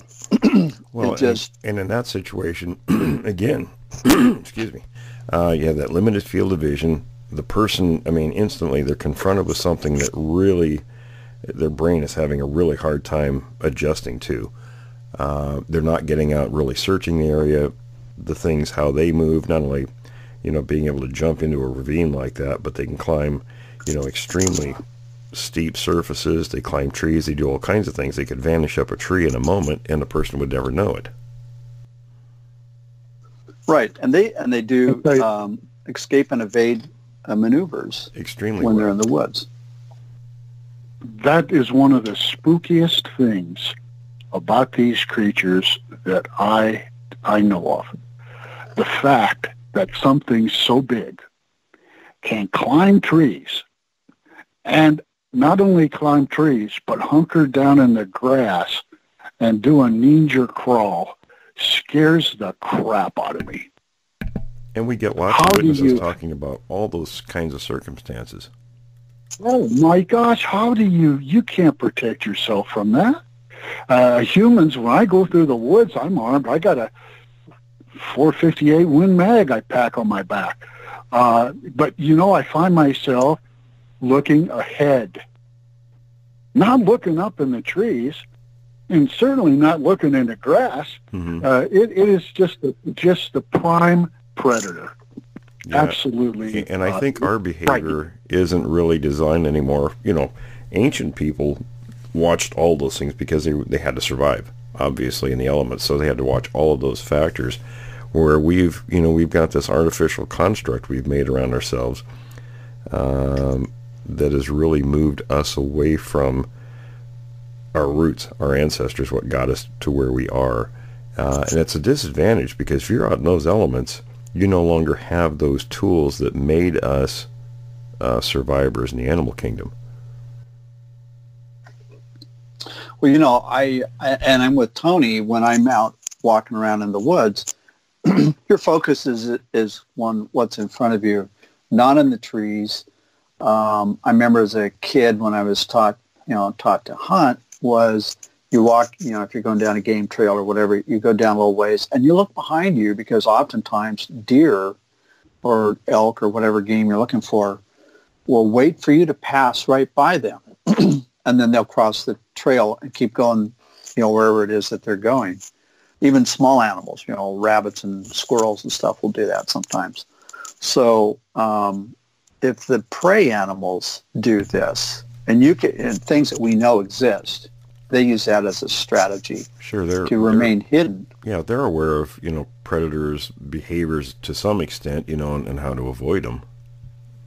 Yeah, so these things, and we've heard time and again stories where people say it was standing perfectly still. I didn't even know it was there until my eyes, the brain began to assemble the information in front of them, and they realized, well, it's not a burned out log or a burned out stump because it has a pair of eyes looking at me. But, your first inclination, your brain immediately, you just kind of maybe glance at it. You think, you don't even give it a second thought. And I can give you an example of that with a regular animal, a bear. A buddy of mine and I were in the field for about a week north of where I'm at here in California.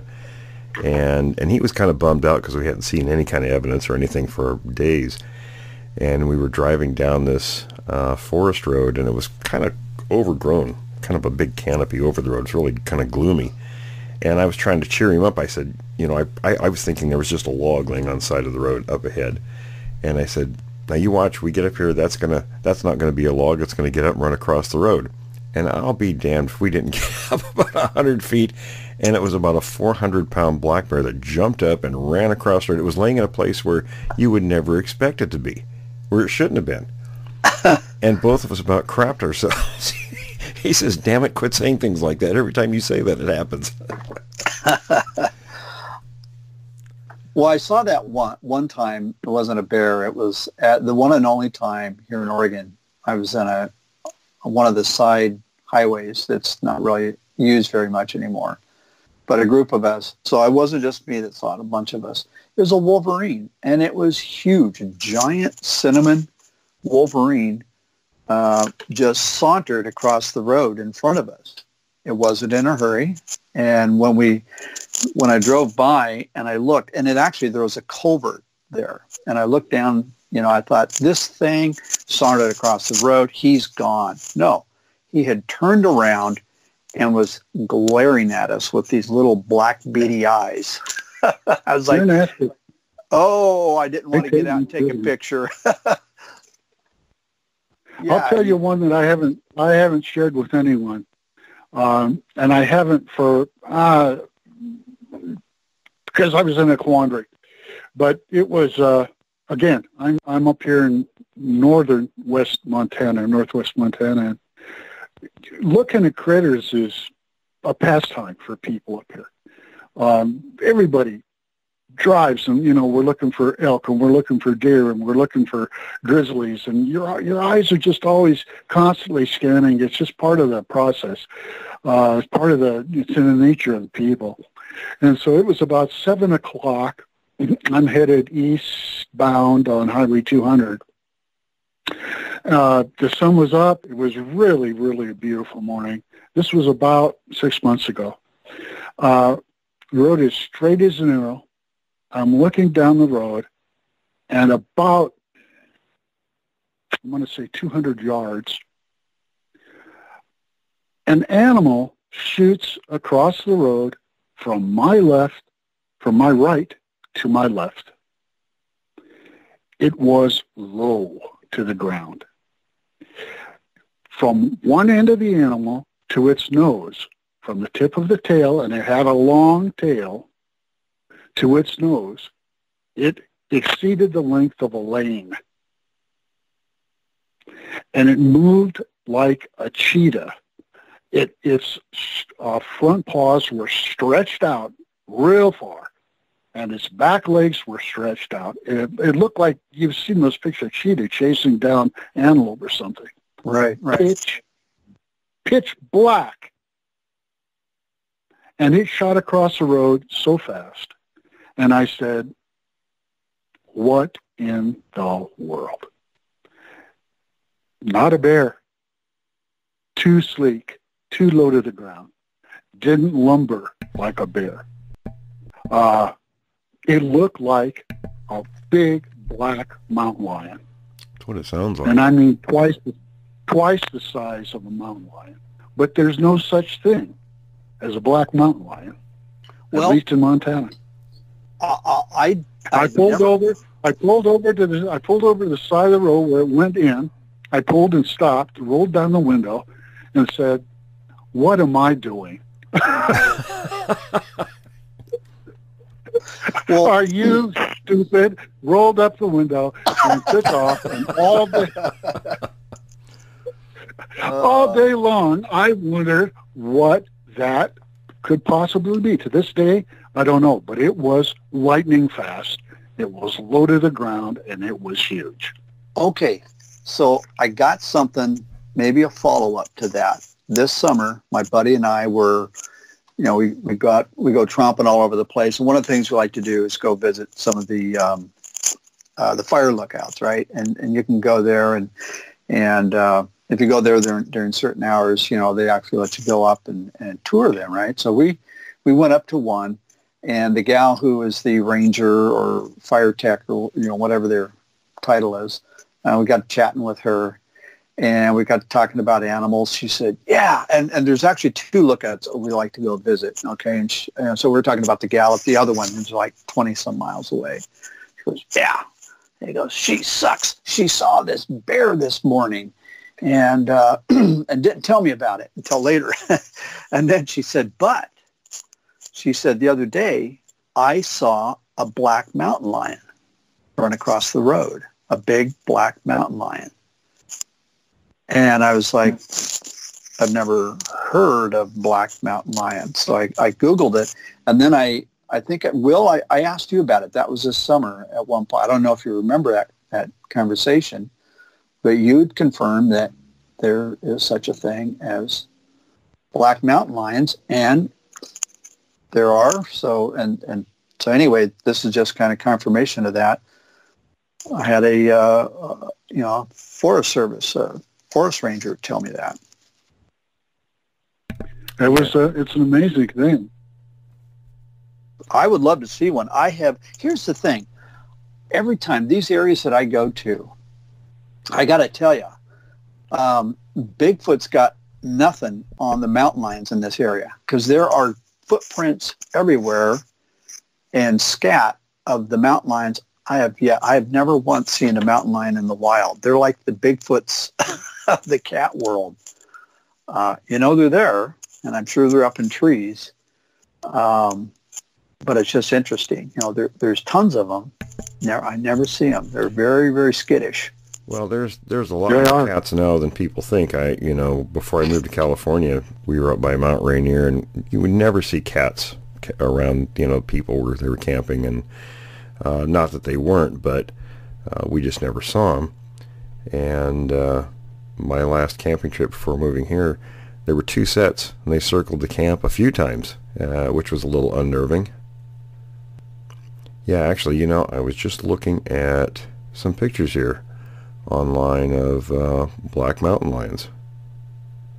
So apparently that is something that does exist. Wow.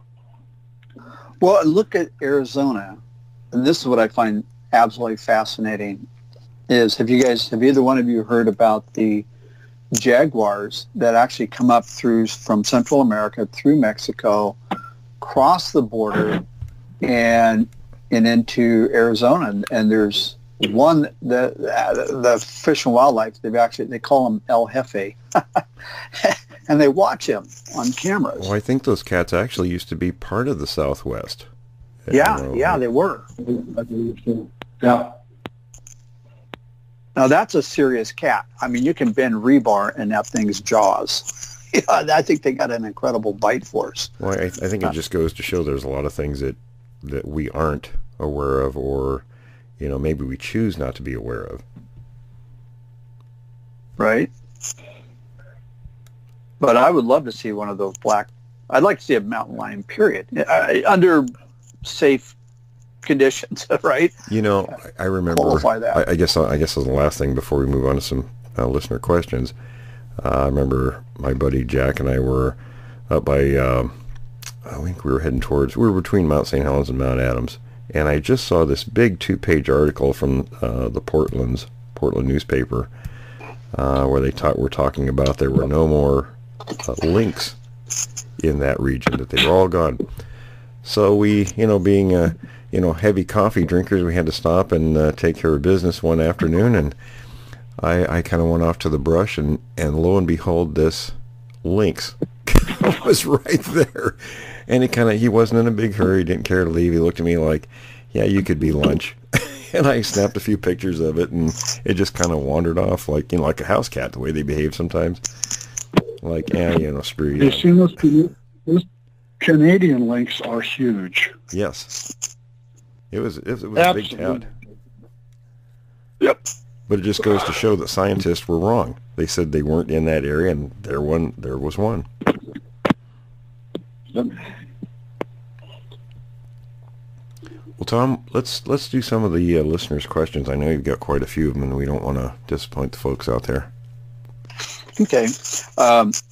So I've got a gentleman here, just use his first name. It's, I think it's Bernard. So he's in Ohio. He's a subscriber, so thank you for that.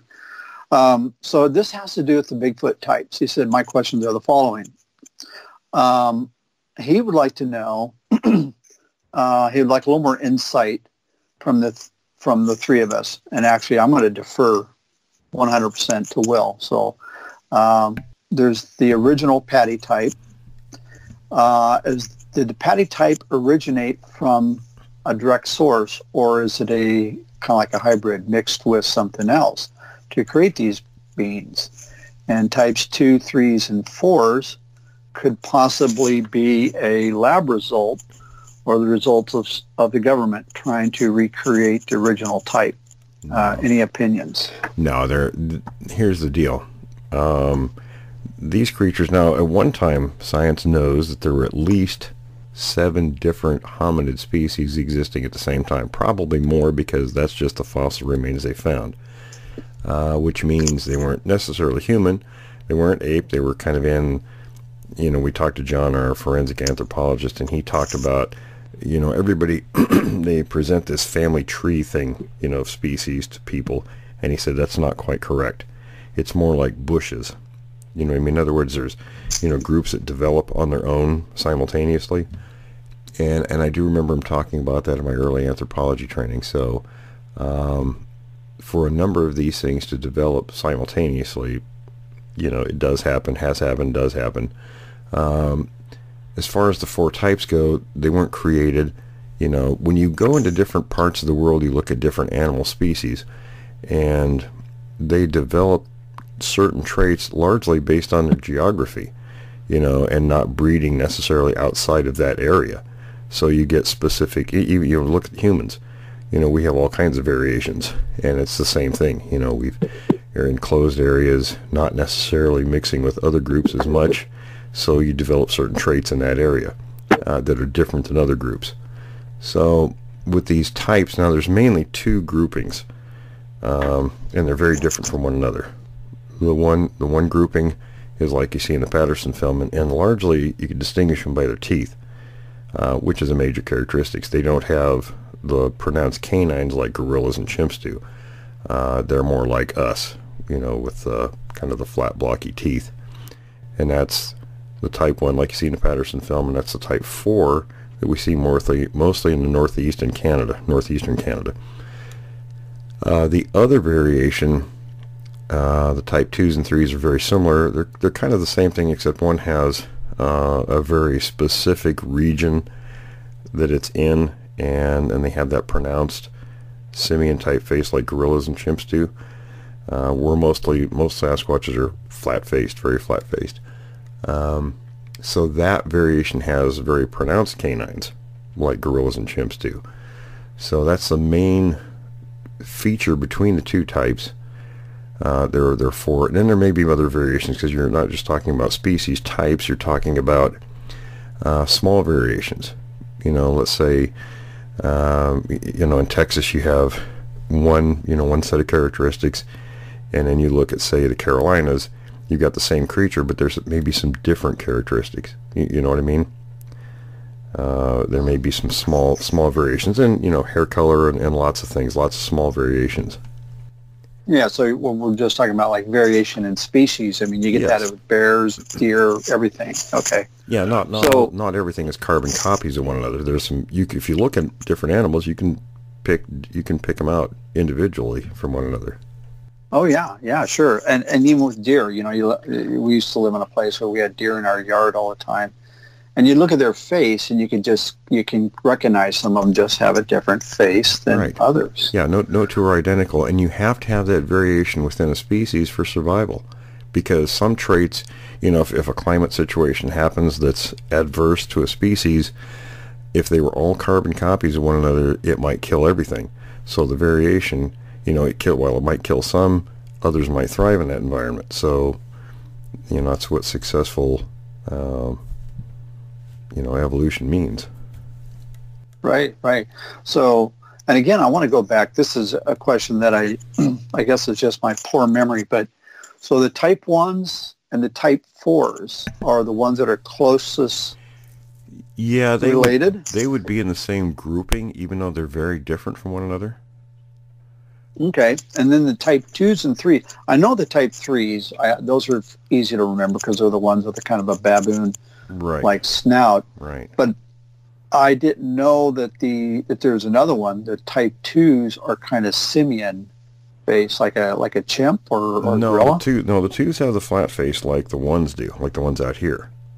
Okay. But like the 3s, and then they're probably the same creature, but since because of the specific area the 3s are in, they don't really breed outside of that area. Mm-hmm. So they in that extended face is probably a throwback gene. Oh, okay. Yeah, there were recessive genes that sometimes get prominence, and for whatever reason, within that breeding pool, it came out again. So that does happen occasionally in species.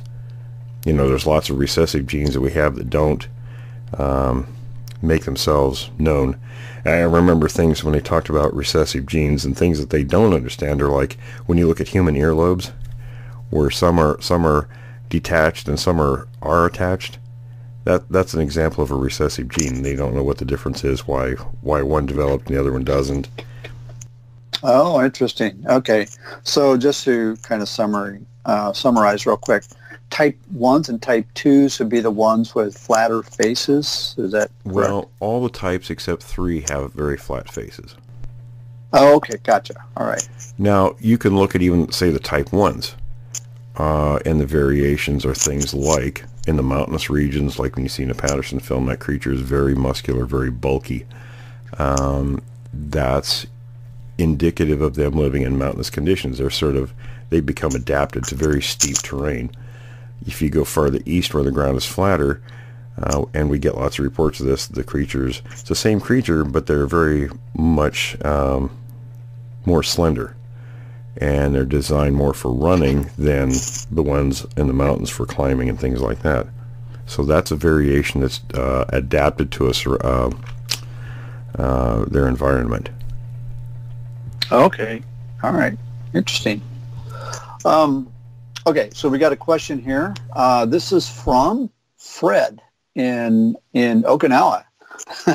Hello, Fred, and your class. He says, good morning, guys. Hello from Okinawa again. We are freezing here. It's 73 today. I don't want to hear about it, Fred. Okay, so he goes on. He says, I want to update you on what is going on with the class. Our school is testing co-teaching. Okay, they're testing co-teaching. All right.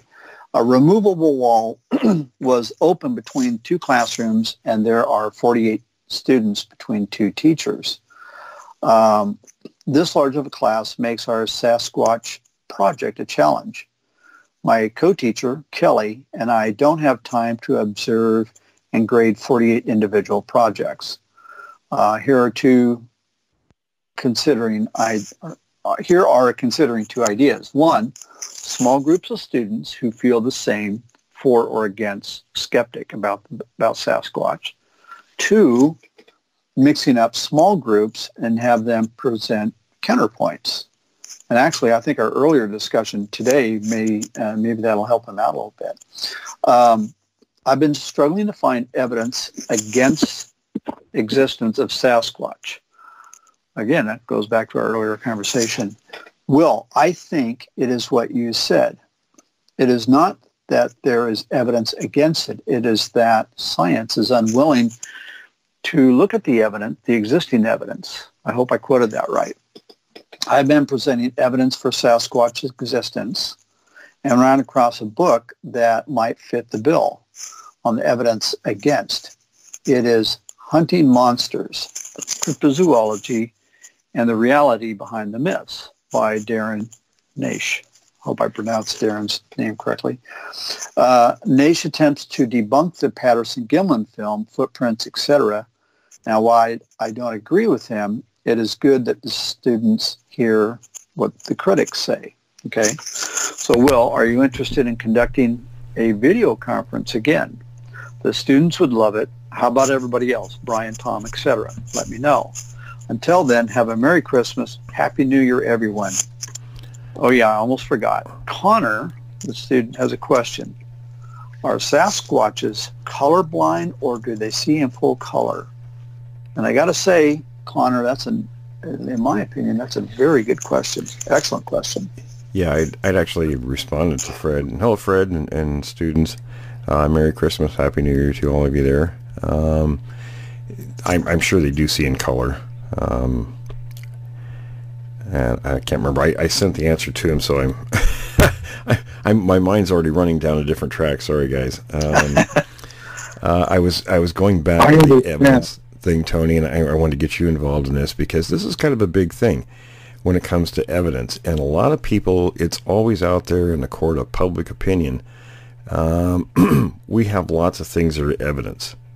And I don't think it's a matter it doesn't have any importance what people believe or don't believe. I think people see things that are good evidence and they just dismiss it automatically. But in a court of law, with these kind of pieces of evidence, photographs, tracks, eyewitness statements, all that stuff is very credible and it stands up, doesn't it? It's admissible, absolutely. One of the things that a judge has, he has to look at the demeanor of the witnesses or other things to see. Does the person look credible? Does he sound credible? Does the individual who saw and plaster casted a track appear to be honest and straightforward? Those intangible comes into play. But yes, all those are all of that would certainly be admissible in my courtroom. And that's important because you are a judge and you know the rules of evidence, and it's mind-boggling in Hendon speak. That's a term he used to use all the time, that people just out of hand dismiss proof. I mean, if even just out of thousands and thousands of witness reports, if just one were true, then all of them, well, you wouldn't say all of them, but certainly the majority of them could be true. I look at this whole thing like a jigsaw puzzle. I look at trials like a jigsaw puzzle. You have evidence, and each piece of evidence is a piece of the puzzle. And you set that on the board. Here's another piece of the puzzle. You set that on the board. And you keep setting these pieces, footprints, eyewitness accounts, recordings, all of those things you put on the board until they create a picture. And then you look at that and say, all right, is that picture full? Is that sufficient to allow me to reach a conclusion? And in this situation, I believe so. I believe there's so many pieces of evidence that interlock, it creates a valid picture. Yeah, I mean, we have lots of behavioral stuff. We have, and in terms of physical evidence alone, you know, not just footprints, we have handprints. I have pictures of things with dermal ridges where prints were left on glass. We have territorial markings. We have, you know, scat. We have, and the list goes on and on and on. So it's for people to debunk, and I like to separate debunkers from skeptics because I think they're two very distinct categories. A debunker just simply says, no, I don't believe that, and this is why I don't believe that, without even looking at evidence, because their belief system doesn't allow that. A skeptic, and I like skeptics, I think it's a healthy frame of mind to be skeptical. You know, they're on the fence, they're going to ask questions, and I think people should ask good questions on this subject. You know, I do have a question for both of you, and that is, you know, in regards to the footprints. So a lot of the debunkers out there and some of the skeptics will say, well, gosh, you know, those footprints were hoaxed. But Fred, you were talking about, not Fred, I'm sorry, Tony, you were talking about, you know, when people present foot cast evidence, would it, how do I say this? Would it be that there's a kind of a standard for what would be considered an authentic footprint versus we can recognize a prosthetic or wooden cast or, you know, a hoaxed footprint, a way to differentiate between the two so that in a court of law you could say, you know, no, I'm sorry, those are hoaxed, but this category over here is legit. I hope I phrased that well. What happens is you start to deal, you're in the realm now of experts, not just lay witnesses, but experts. And the better the expert, the more precise the expert, the better your testimony. So you have someone who presents a footprint, and it's nothing but a flat footprint with toes delineated and maybe a heel, and it's sunk in the ground a quarter inch. You have an expert come in and look at that and say, well, I'm an expert in, let's say fingerprints, because I suppose right now there are footprint experts out there, most certainly. This particular print was left by a being that was 100 pounds. Because this is a type of soil, this is how deep it is, and that's the weight of the individual that would have to cause that. And they're flat. And there's nothing to indicate it's anything but a board. Then you have an expert that comes in to look at another track, and he says, what you see here, these little lines, these are dermal ridges. That is what is found in fingerprints. It would take an individual 10 years to sit down and put little dermal ridges into a piece of wood in order to create a track. Number two, this thing is 3 inches into the ground, 3.5, in heavy clay soil. That's an 800-pound animal. And therein lies the difference, and therein lies your proof. You have someone who's an expert who really could look at it and slice the salami very thin. These are the facts that prove that this is a track. And these are the facts to prove that it's not, it's a fake. And that's where your expert testimony comes in, and they start examining these things with a fine-tooth comb. You know, it's interesting. I always like to look at the situation with Ray Wallace in the Bluff Creek decade where things went on there. And, of course, he claimed later that he made the footprints. Of course, now we're talking tens of thousands of footprints that were found in that area during that 10-year time period. And coincidentally, the tracks were made before he made the claim, after he was sort of disgruntled from that whole thing. But someone did a comparison, a photo comparison of his fake prints that he made, these wooden feet, and the real tracks that were found in the Bluff Creek area over that from 1958 through 67. And not one of the real ones matched any of his fake prints. So there's another type of example we could use in a situation like that. Well, you just answered a question that I was going to ask, and that is, do we have examples of real footprints, credible ones? Yeah, it sounds like we do. Yeah, and I'm looking at casts on my tables here. Not any of them are this flat-footed that you could construe as a board or any kind of a prosthetic. In fact, like the Patterson casts, you can see that and not just that one, the other tracks as well. You can tell that the pad's very thick on the foot, and as the foot moved through material on the ground, that soft pad flexed around the objects like tree limbs and rocks and things like that on the ground. So you would never get that with a fixed object. Interesting. Yeah. Okay. So that'd be some good evidence. Plus, we also and I want to back up. Go ahead, Tom. I was just going to talk about the pressure cracks, but that's we've discussed that before. No. So talk about the pressure cracks for a second. Just quickly now, and in the case of one of Paul Freeman's tracks that was proven to be fake, the Forest Service brought in two experts that have their tracking companies, and these guys, the government hires them occasionally to, track escape prisoners, things like that. But so they were very credible companies, both these. So the two individuals, plus Bob Titmus, who tracked many Sasquatch tracks over the years, went to the location where these footprints were, and throughout searching the line of tracks, they came to the conclusion that the prints were fake. And one of the factors was, well, of course, the tracks started and stopped where they should have been a continuous line. They weren't deep enough in places where they should have been much deeper because of the mud. In fact, one of them was, I think, an inch deep, and it should have been 10 inches deep based on the mud and the consistency of it.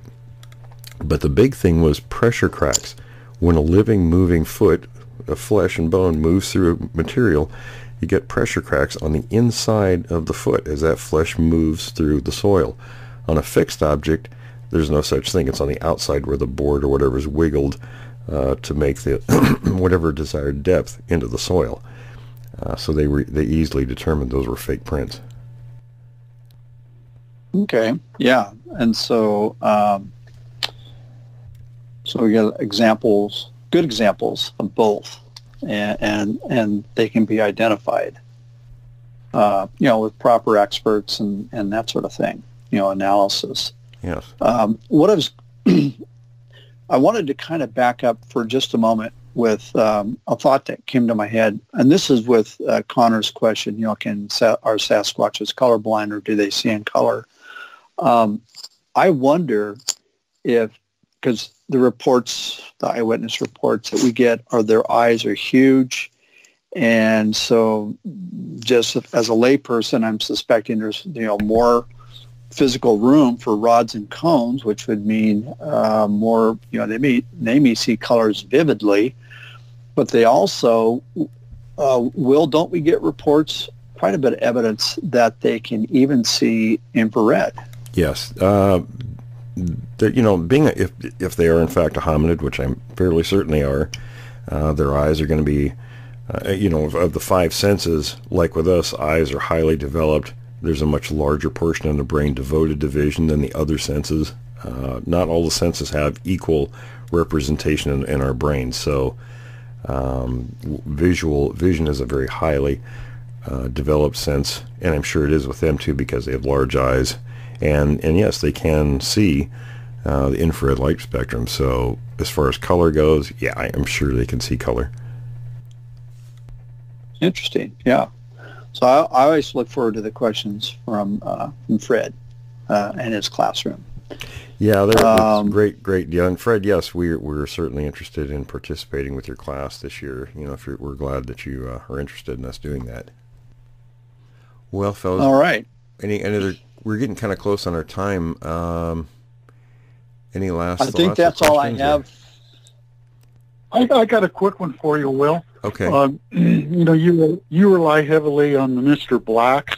Have you obtained any recent information from them? Anything new as far as numbers, migration patterns, or just anything that we haven't heard? There is some new stuff I'm working on from a couple different sources, but I can't really. Well, I can talk to some of that privately. And sorry, folks, I don't want to release things until we have them fully developed. So, and I will be visiting with Mr. Black in the near future. So, I'll be getting a lot more information from him. So, I would say stay tuned. There are some new things in development. Okay, well, we'll all hold our breath. Sorry to be vague, folks. I know we get a couple of hate emails about that, but I don't want to. I don't want to just throw bits and pieces out there. I want to make sure it's thorough and we have full information. So just stay tuned. We'll put things out as we have them fully developed and are ready to present. Population-wise, how many of these in all types do they estimate there are, Will? I was told not a specific number, just 6 figures, which isn't unreasonable. That's for the continent. Not unreasonable because in the 1950s they estimated around 50,000. So, since that time period, you're talking 60 plus years, you could expect a population to at least double in size. Have you seen any indication that they are frequenting metropolitan areas greater than they have in the past? Yeah, they're certainly around. They're certainly around the fringes of populated areas, and I think the main reason for that is because, we have lots of things we leave laying around. I mean, not just our pets, but their food. There's horse and cattle grains and things like that they will eat. So, oh yeah, lots of information showing that they come in and they're opportunistic, so they're going to get an easy meal instead of working hard for it. You piqued my memory here for a moment. There was an individual, a story that you've told that has always fascinated me. The man who had sweet feed that he'd left out, and he went on vacation. And when he came back, he woke up to find one of these things in the room, and it just beat the hell out of him. He, last I heard, had been hospitalized. Have you heard anything else about that man? Yeah, actually, the property was sold, and he's since passed away.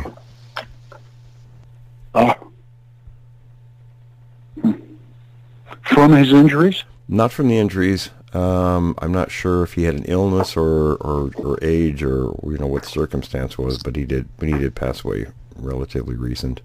Okay. All right. Well, thank you for that. Okay, fellas. Well, that sort of concludes this segment. Folks, stay tuned for the third portion, and we'll be right back after the break.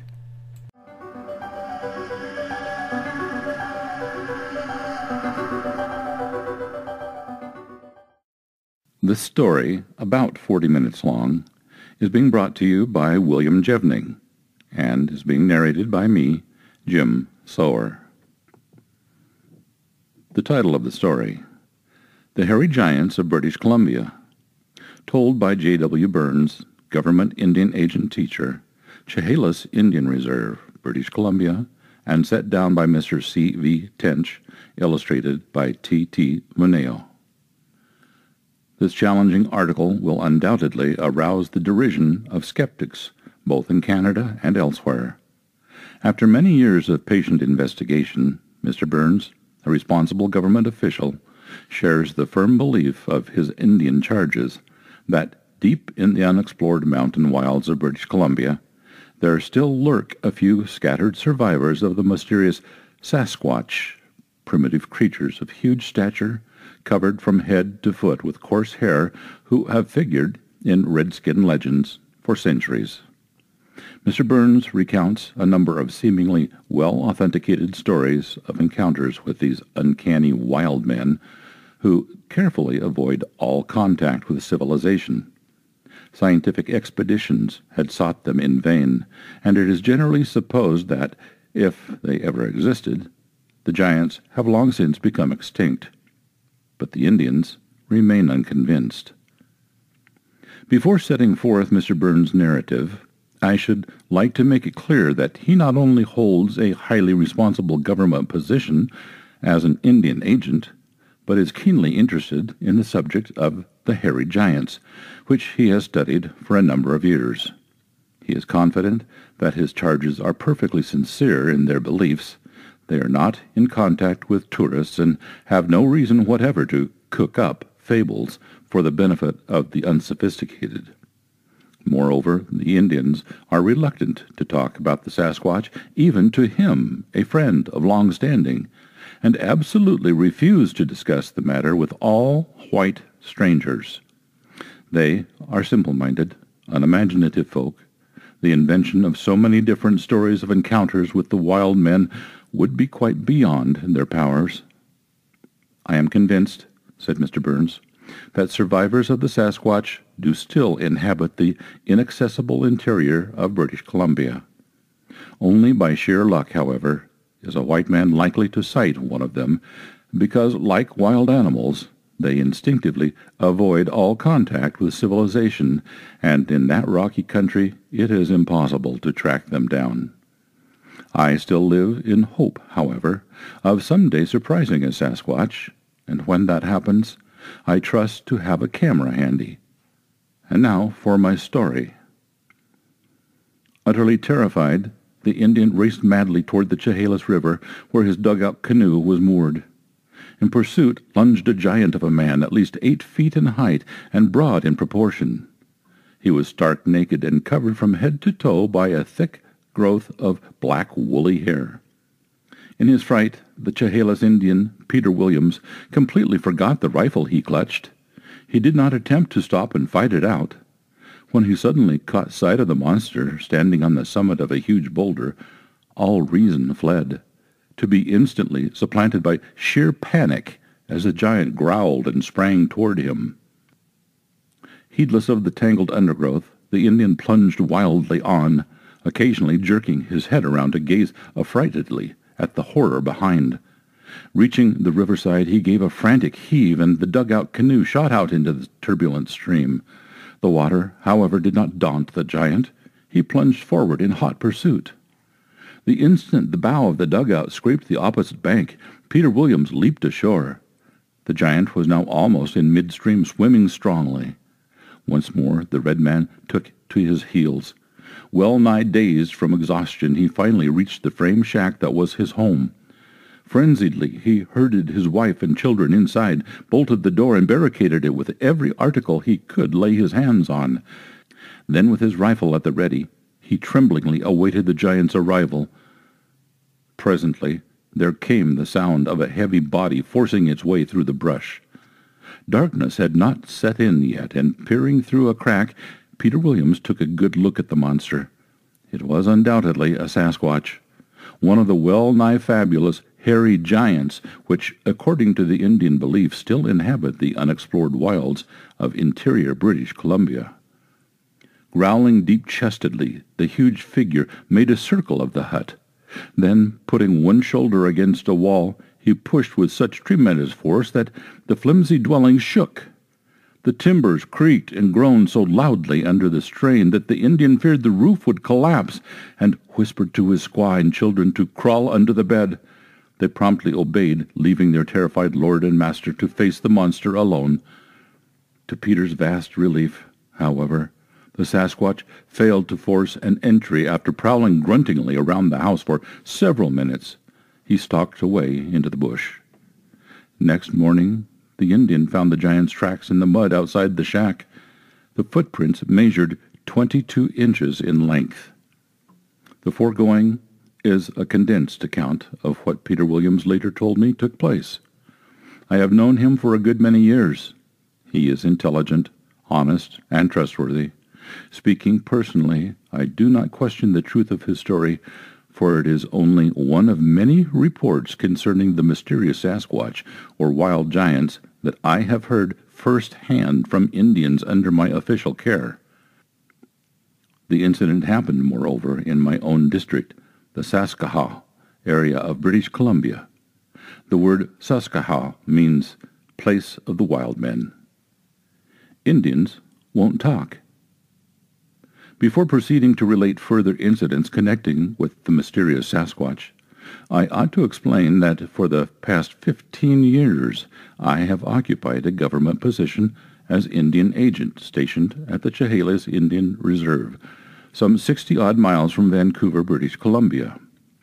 My charges are also my friends, and because I have always reciprocated their regard, endeavoring to help them in every way possible, the Chehalis Indians gradually took me into their confidence and eventually told me all they knew about the Sasquatch, a subject never previously discussed with any white man. Being naturally of a proud and somewhat aloof nature, they are extremely sensitive to ridicule, and so avoid all mention of a topic which experience had shown merely exposed them to derision. If a white stranger inquires about the Sasquatch, he is invariably met with the guarded reply, "No, white man won't believe. He make joke of Indian."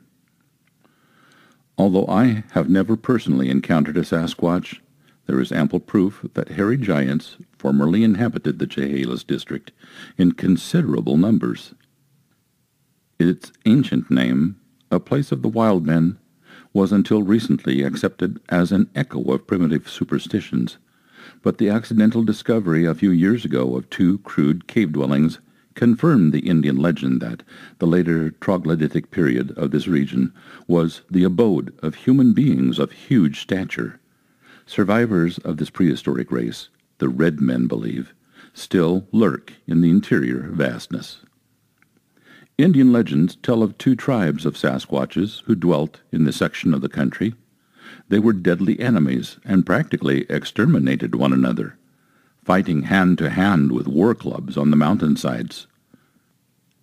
Skeptics may laugh at the idea of primitive man in the shape of 8-foot giants still living in British dominion, but nevertheless I have collected a good deal of evidence tending to prove that the Sasquatch may not be extinct. The Indians are by no means unintelligent, nor are they prone to imaginative lying, and when a keen-witted young woman such as Emma Paul declares that she saw one of the hairy giants close to her home one evening last summer, I feel convinced that she was telling the truth. Here is her story. I saw the Sasquatch a few yards from the house. I was standing by the door at the time. He was watching me closely, and I had a good look at his face. He was very big and powerful in appearance. Other members of my family were present, and they saw him. We went inside and bolted the door, but he prowled around the house for some time. Since then, we have often heard the wild men. One of them used to rub his fingers over the window panes. Only a few nights ago, a Sasquatch tramped loudly around the house. All of us heard him, and so did the white carpenter who lives next door. The Indians stoutly maintain that each summer the remnants of the Sasquatch hold a sacred gathering near the summit of Mora's Mountain, which commands a wide view of the vast solitudes all around. Prior to this rendezvous, the giants send scouts out to make certain the area is clear. It is these scattered investigators, the red men believe, that individual Indians have encountered. Anthropologists all over the world are naturally keenly interested in the alleged existence of these hairy giants, and about 2 years ago the University of California sent a party into the British Columbia wilds in search of the Sasquatch. They were equipped for a lengthy expedition, and knowing of my interest in the subject, came to my home and sought my assistance in enlisting the aid of the Indian guides and packers. The expedition that failed. in spite of the fact that they were offered $10 a day and, all found, not one of my Indians would volunteer for the trip, declaring that such a quest was doomed to failure. The Sasquatch, detecting the approach of so many strangers, would immediately go into hiding. The Americans therefore set out without native helpers, but in less than a fortnight they returned, gaunt and trail-weary. Needless to say, they had discovered no trace of the wild man, and they vowed that so far as ordinary white folk are concerned, the route to the top of Morris Mountain was utterly impassable.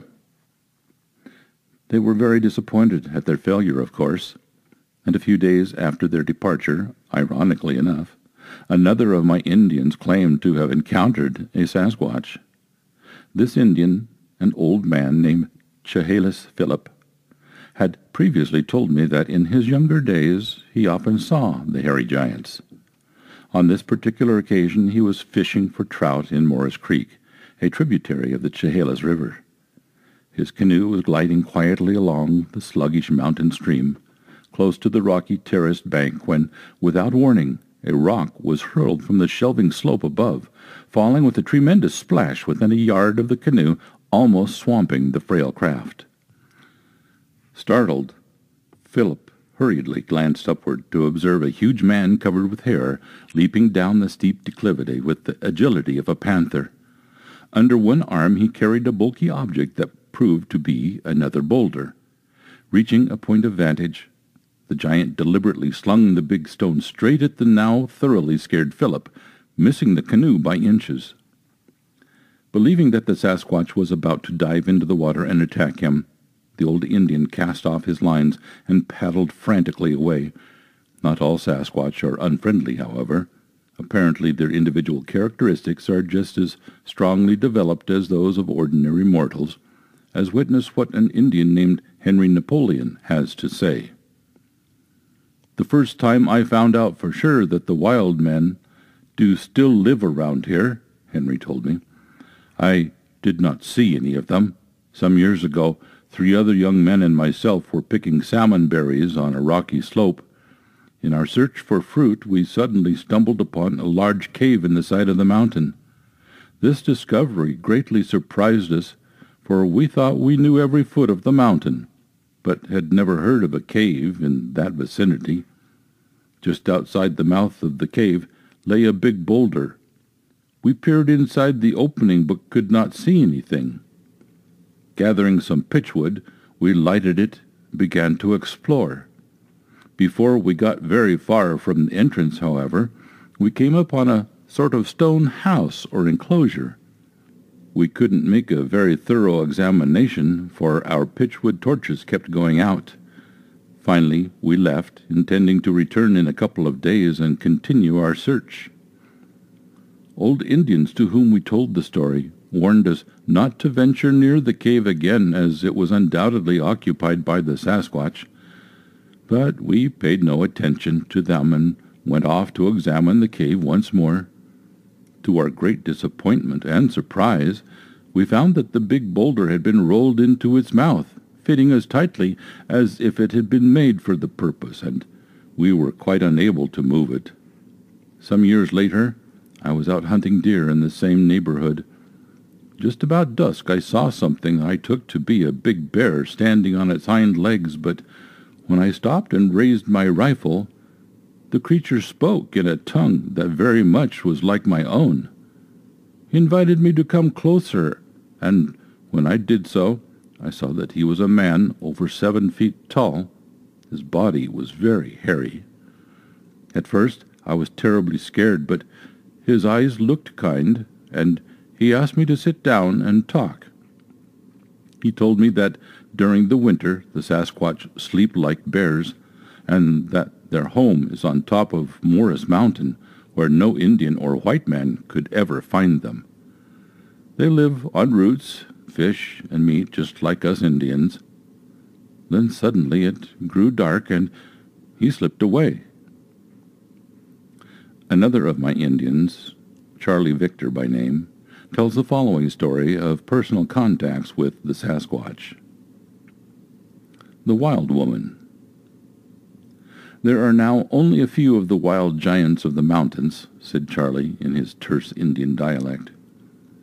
"They are rarely seen and seldom met, but some still live in the mountains around here.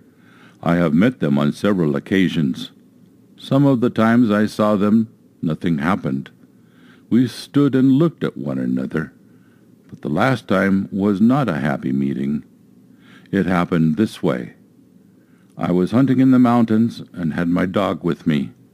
One day I came out on a plateau where there were several big cedar trees. The dog rushed up to one of the trees and began to growl and bark. Looking up to see what had excited him, I noticed a large hole in the trunk about 7 feet from the ground. The dog kept jumping at the tree and scratching, looking around to me to lift him up. When I did so, he dropped down inside the hole. Then there was an awful noise. I heard the dog growling and barking and something screaming. I thought my dog must be fighting a bear, and holding my rifle ready, called to him to drive the animal out. A moment later something shot out of that hole. I fired and the creature fell to the ground. I looked at it, and then I felt sick, for what I had shot looked like a naked white boy about 12 years old. He was bleeding from a bullet wound in his leg, but when I stepped forward, he twisted away and let out a wild scream. From deep in the trees came a reply. Nearer and nearer came the voice, and every now and again the wounded boy would cry out as if calling directions. Then out of the forest came a Sasquatch woman. She was about 7 feet tall, big built all over, and her skin was as dark as mine.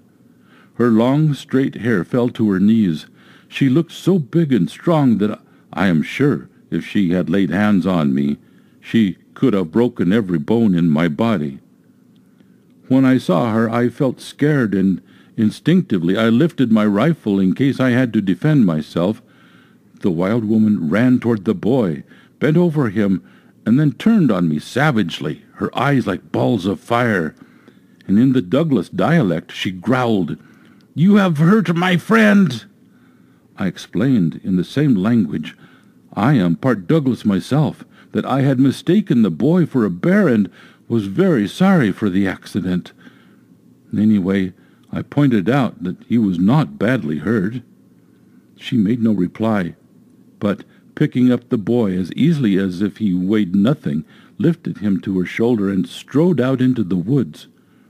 I do not think the boy belonged to the Sasquatch people because he was white-skinned, and she called him her friend. No, she must have stolen him as a child or run across him in some other way. Another well-authenticated Sasquatch encounter happened last September when Indian hop pickers were having their annual picnic near Agassiz, British Columbia. It was alleged that a young Indian man and maiden, named respectively William Point and Adeline August, both graduates of a Vancouver high school, had walked some distance from the picnic ground when they suddenly came across a Sasquatch. Hearing of the occurrence and anxious to verify it, I wrote to William Point for particulars. Here is his reply. Dear Mr. Burns, I have your letters asking is it true or not that I saw a wild giant at Agassiz last September while with the hop pickers there. It is true, and the facts are as follows. Adeline August and myself started for her parents' house, which is about 4 miles from the picnic grounds. We were walking on the railroad track when Adeline noticed someone walking along the grade coming toward us. I also saw this person, and first thought it another man walking the tracks as we were. But as he came closer, we noticed that his appearance was very strange, and on coming still closer, we halted in amazement and alarm. We saw that the man wore no clothing at all and was covered with hair like an animal.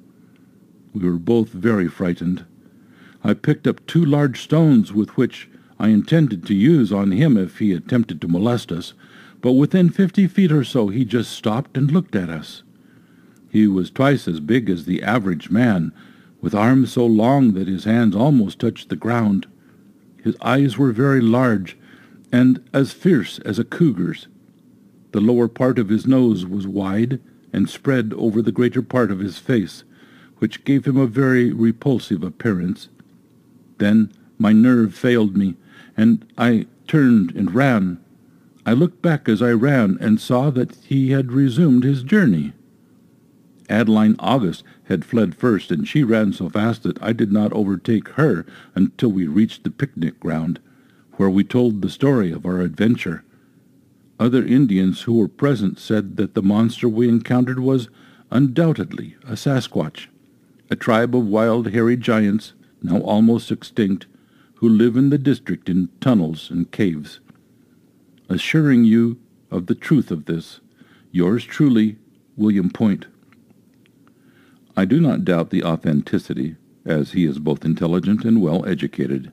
And now let me illustrate how extremely sensitive the Indians are regarding the Sasquatch, and how indignantly they resent their word being doubted. The old chief broadcasts. On May 23, 1938, a festival known as Indian Sasquatch Days was held at Harrison Hot Springs, British Columbia. Having obtained special permission from the Department of Indian Affairs at Ottawa, I took several hundred of my charges to the event. Unfortunately, in his opening speech over the radio, a very prominent official of the British Columbia government made a bad slip, thus offending all the Indians present who understood English. After a few preliminary remarks, this personage went on, "Of course, the Sasquatch are merely legendary Indian monsters. No white man has ever seen one, and they do not exist today. In fact—" Thereupon his voice was drowned by a great rustling of buckskin garments and the tinkling of ornamental bells as, in response to an indignant gesture from old Chief Flying Eagle, more than 2,000 red men rose to their feet in angry protest. Chief Flying Eagle then stalked across to the open space where the speaker stood, surrounded by important dignitaries and others. Absolutely ignoring the entire groups, Chief Flying Eagle turned to the microphone and thundered in excellent English, "The white speaker is wrong. To all who now hear, I say, some white men have seen Sasquatch. Many Indians have seen them and spoken to them. Sasquatch still all around here. I have spoken." The chief then strode back to his place and signed to the other Indians to sit down, leaving behind him the government spokesman, whose face was exceedingly red. I was one of the party gathered about the microphone and immediately said a few words over the loudspeakers to appease the angry Indians. I corroborated Chief Flying Eagle's statement that white men have seen Sasquatch, adding that, although in sadly reduced numbers, Sasquatches are still believed to inhabit the vast mountain solitudes of unexplored British Columbia. During the many years I have been delving into this fascinating subject of the hairy giants of British Columbia, I have come into possession of much well-authenticated data. The oldest written record I have so far discovered is that of the late Alexander Caulfield Anderson. He was a noted explorer and pioneer adventurer, and Caulfield, a suburb of West Vancouver, is named after him. In the year 1846, when an inspector for the Hudson's Bay Company, Anderson was sent out by that company to establish a post in the then virgin wilderness in the vicinity of Harrison Lake. There was no doubt that he frequently encountered Sasquatches, because he mentions the wild giants of the mountains several times in his official reports. For the most part, he writes that they are as wary as wild animals, but on one occasion he and his party had to retire before a bombardment of rocks hurled by a number of Sasquatches entrenched on a hillside. Not until 3 years ago, however, did I actually meet and talk to a white man who had seen a Sasquatch with his own eyes. That man was a young mining engineer named Roy King. At first, Mr. King was reluctant to relate his experience, fearing ridicule. But after I had convinced him of my own firm belief that the hairy men still inhabit certain sections of British Columbia's wildest regions, he told me the following. The White Man's Story. Some 2 weeks previously, entirely alone, he had been prospecting in the mountains adjacent to Harrison Lake. He had established his solitary camp beside a likely-looking creek that churned its turbulent way through the rocky walls several hundred feet in height. One evening, on his way back to camp, after a day of prospecting, he was walking. As he came within view of his campsite, he looked down and was surprised to see something moving. Thinking that it was probably a thieving grizzly bear, King stopped and unslung both his rifle and his binoculars. Focusing the powerful glasses, he was startled by the image they brought clear and close to his eyes. A giant of a man, entirely naked and, excepting for a small space around his eyes, covered from head to foot with black fuzzy hair. The monster was interestedly examining the prospector's personal belongings. The young man admitted that at first he thought he had been too long alone in the wilderness, and that he was seeing things. Then it slowly dawned upon him that through the glasses he was actually getting a close-up of the supposedly mythical Sasquatch. Thereupon he did the most sensible thing he could think of, stood perfectly still and quiet, watching through his binoculars until, a few minutes later, the giant strode off. Roy King then made his way slowly and cautiously down to his camp. He found that most of his possessions had been moved, but nothing had been taken away. Mr. King's story bears out what the majority of the Indians maintain, that the wild giants are neither belligerent nor thieves. On occasion, however, they will purloin food when hungry. Last fall, an Indian named Paul and his squaw were returning from a duck hunt, carrying some half-dozen waterfowl they had bagged. Suddenly, a Sasquatch stepped quietly out of the thick bush on one side of the trail and stood directly in their path. Utterly terrified, Paul and his wife dropped the birds and took to their heels. Some time later, accompanied by other Indians, they cautiously returned to the spot. But the Sasquatch had gone, and so had the ducks. Another Indian named Frank Dan, who asserts that he has seen the Sasquatch on many occasions, told me that one night, peering half-hidden from a window, he watched a Sasquatch take 2 salmon from the branches of a small tree beside the house, where he, Dan, had hung them to keep fresh until morning. Again, on a Sunday about a year ago, when most of the natives were at church, a Sasquatch entered the village, and saying that all was quiet and nobody apparently about, went into one of the houses. An Indian who had stopped at home saw the wild man come out, burdened with loaves of bread and smoked salmon. Perhaps the strangest and most terrifying experience any Indian has had with the Sasquatch is that related by an Indian woman named Seraphine Long. Now very old, Seraphine claims that many years ago, when she was a young girl, she was kidnapped by a wild giant and lived in the haunts of the hairy monsters of the mountains for close to a year. She has told me the story many times, and I have set it down as nearly as possible in her own words. What happened to Seraphine Long?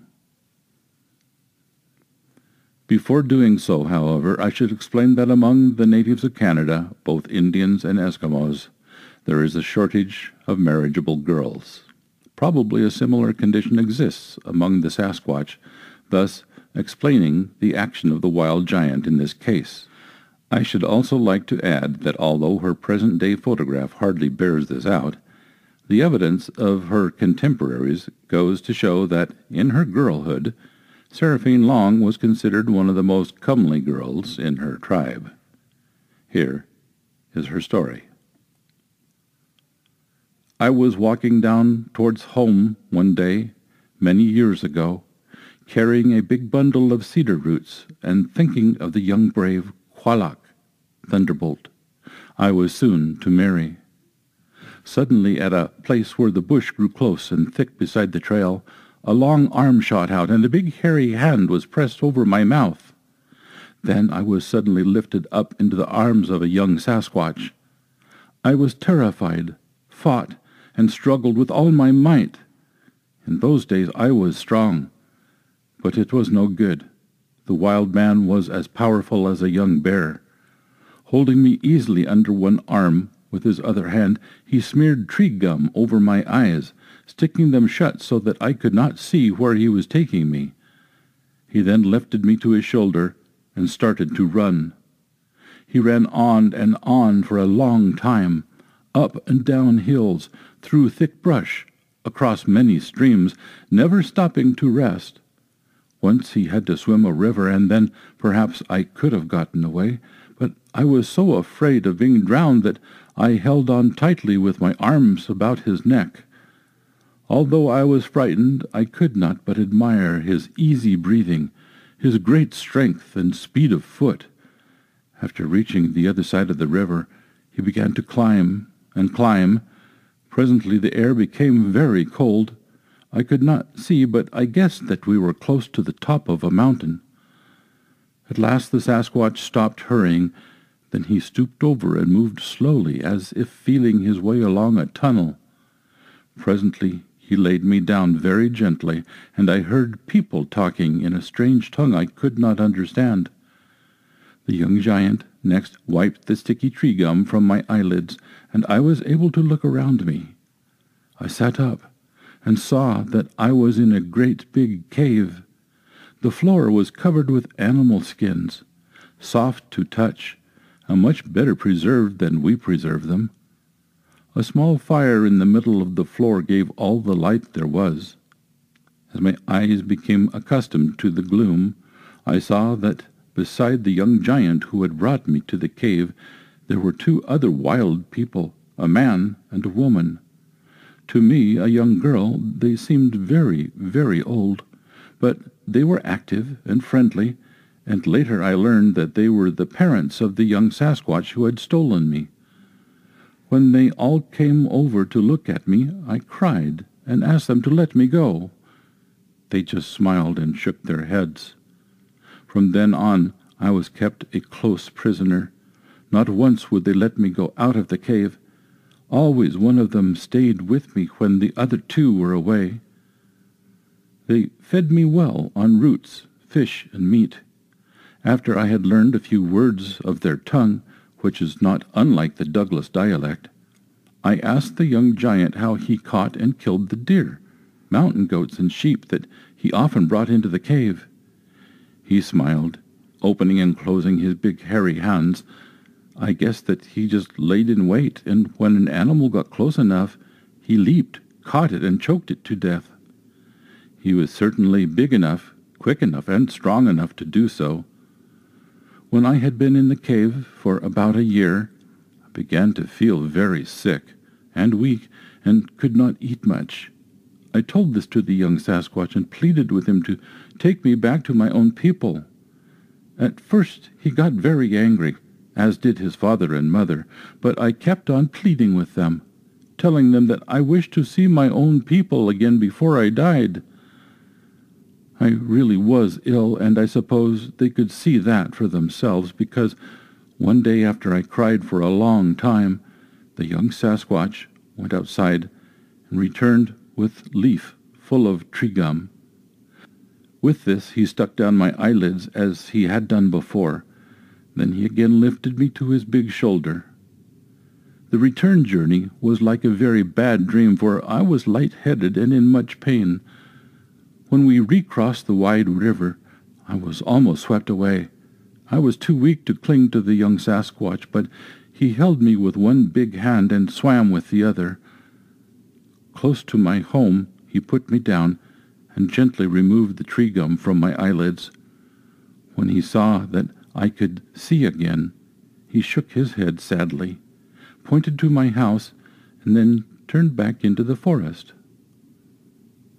My people were all wildly excited when I stumbled back into the house, for they had long ago given me up as dead.